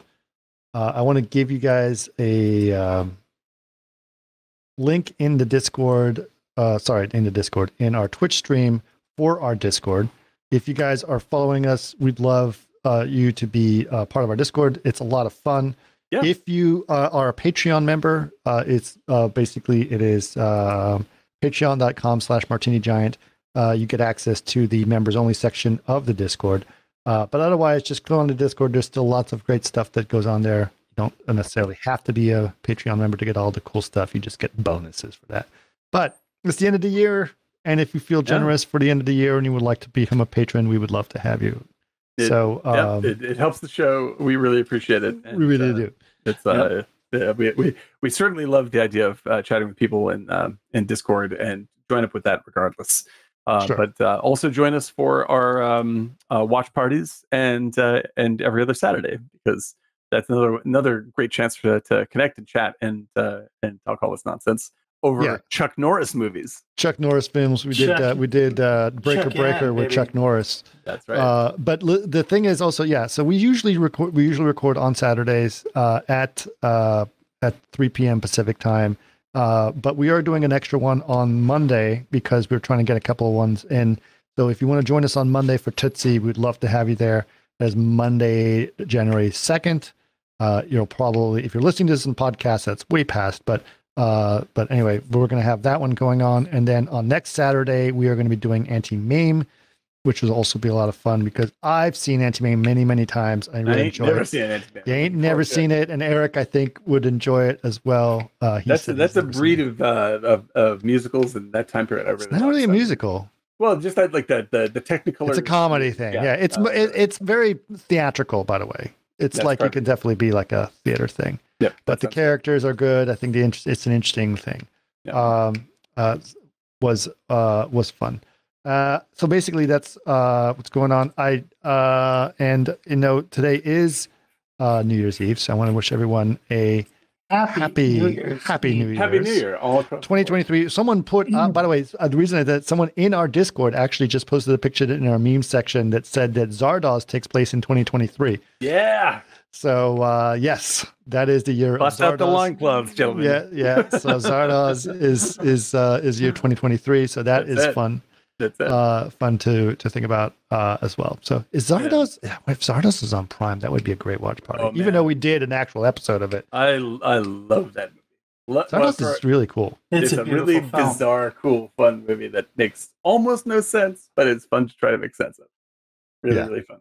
Also, I just want to point out we had a whole bunch of great comments from Casey in the comments, including first rule of Rant Club is we always talk about Rant Club. Yep. And I really want to shout him out on, I wish I had a ticker that counted how many paragraph plus posts I didn't post versus the ones I did to see how much of a good person I was every week. Yeah. I was like, yes, I'll pat myself on the back one right now for saying so. And Casey did just join our Discord. So Casey, go ahead and click on the rules section. Do a little check mark next to the rules. Nice. Thank you, Casey. If you click that check mark, you will get access to the rest of the Discord. That's sort of awesome system that's Thank put you, up. Casey. And if you have any questions, just ask Fruity Pebbles, who is our one of our mods on the forum. Also happens to be my daughter, which is great. Okay. I think I'm going to wrap it up, guys. We had a good talk on it. Thank you, Eric, to bring this to us. I have this theory because Eric talks about movies quite a bit, but when we actually do them as episodes of podcasts, he stops talking about them for a while. So I'm wondering if he's going to still talk about King of Comedy because I know he loves it so much. But he doesn't talk about Thunderbolt and Lightfoot anymore at all. Yes, I do. Oh, we have to do that. We have to do another episode on it again. Yeah, but I don't know why I like this movie so much. It struck me at a good time. I think it's great. Right. I think it's great. It's an odd movie, but it's beautiful. Absolutely. And it's we have to do Broadway DeNiro's, which is one of my favorite movies. Oh yeah, I was just going to quickly mention another movie that because I totally agree with Broadway DeNiro's, and I also think a nice pairing with this movie is what's it? The other Woody Allen movie where it's which is about him as a filmmaker, black and white, Stardust Memories. Stardust Memories in this have a lot of the same sort of nasty underlying critique, which I really, really enjoy. So check those out if you get a chance. I think actually all those are right now available on Tubi, which I can't believe we haven't mentioned, even though they're not paying us. Tubi is amazing and has a shitload of great movies. So is Canopy. Canopy is amazing. Canopy. Oh yeah, and also on Canopy with a K, by the way. Canopy with a K, which I've already watched it. You can watch Martin Scorsese's Journey Through American Film, which is multiple hours long documentary. It's on Canopy. It is absolutely fantastic, and it's basically been a checklist of movies that I should see throughout my entire life. And we don't get paid for any of those. We don't, but we recommend it. So Canopy, just so you know, Tubi is a trend that's happening now in the streaming world, and there's a term for it, by the way. It's called FAST, which is free advertised supported television. Oh yeah, that's FAST. And so Tubi is one of them. The biggest one. Do you know what the biggest FAST network is? Not Pluto. Tubi. No, Pluto is up there, but it's not Pluto. Freevee. No. Okay. It's the Roku channel. Oh, Roku. Yeah. Because Roku basically has a similar thing as Tubi, right? Yep. And so it's just ad supported, and you just watch it. Roku makes all its money on ads through the Roku channel. Right. That's interesting. So Tubi is another one, obviously, but Canopy is not ad supported. This is your government dollars at work. Yeah, you already pay for it. You already have Canopy. You already have Canopy, right? And so all you need to do to get Canopy is you need to get a library card from your local library, which you can do online. And then once you have that library card, you can sign up to Canopy. And basically, it's like movie rentals that you used to do through your library and get free movies you could rent for the library all the time. Now you can just do it as streaming, and they have great stuff on there. Insane really selection. Good. You want really obscure good. shit? That's the joint, dude. Yeah. If you're a film nerd, Canopy is They do restrict you. garden. They do restrict you to 10 movies a month, which is plenty. It's fine. That's totally fine. But it's amazing. It's amazing. All right, you guys ready? Yes. All right, drink. Talk. Drink.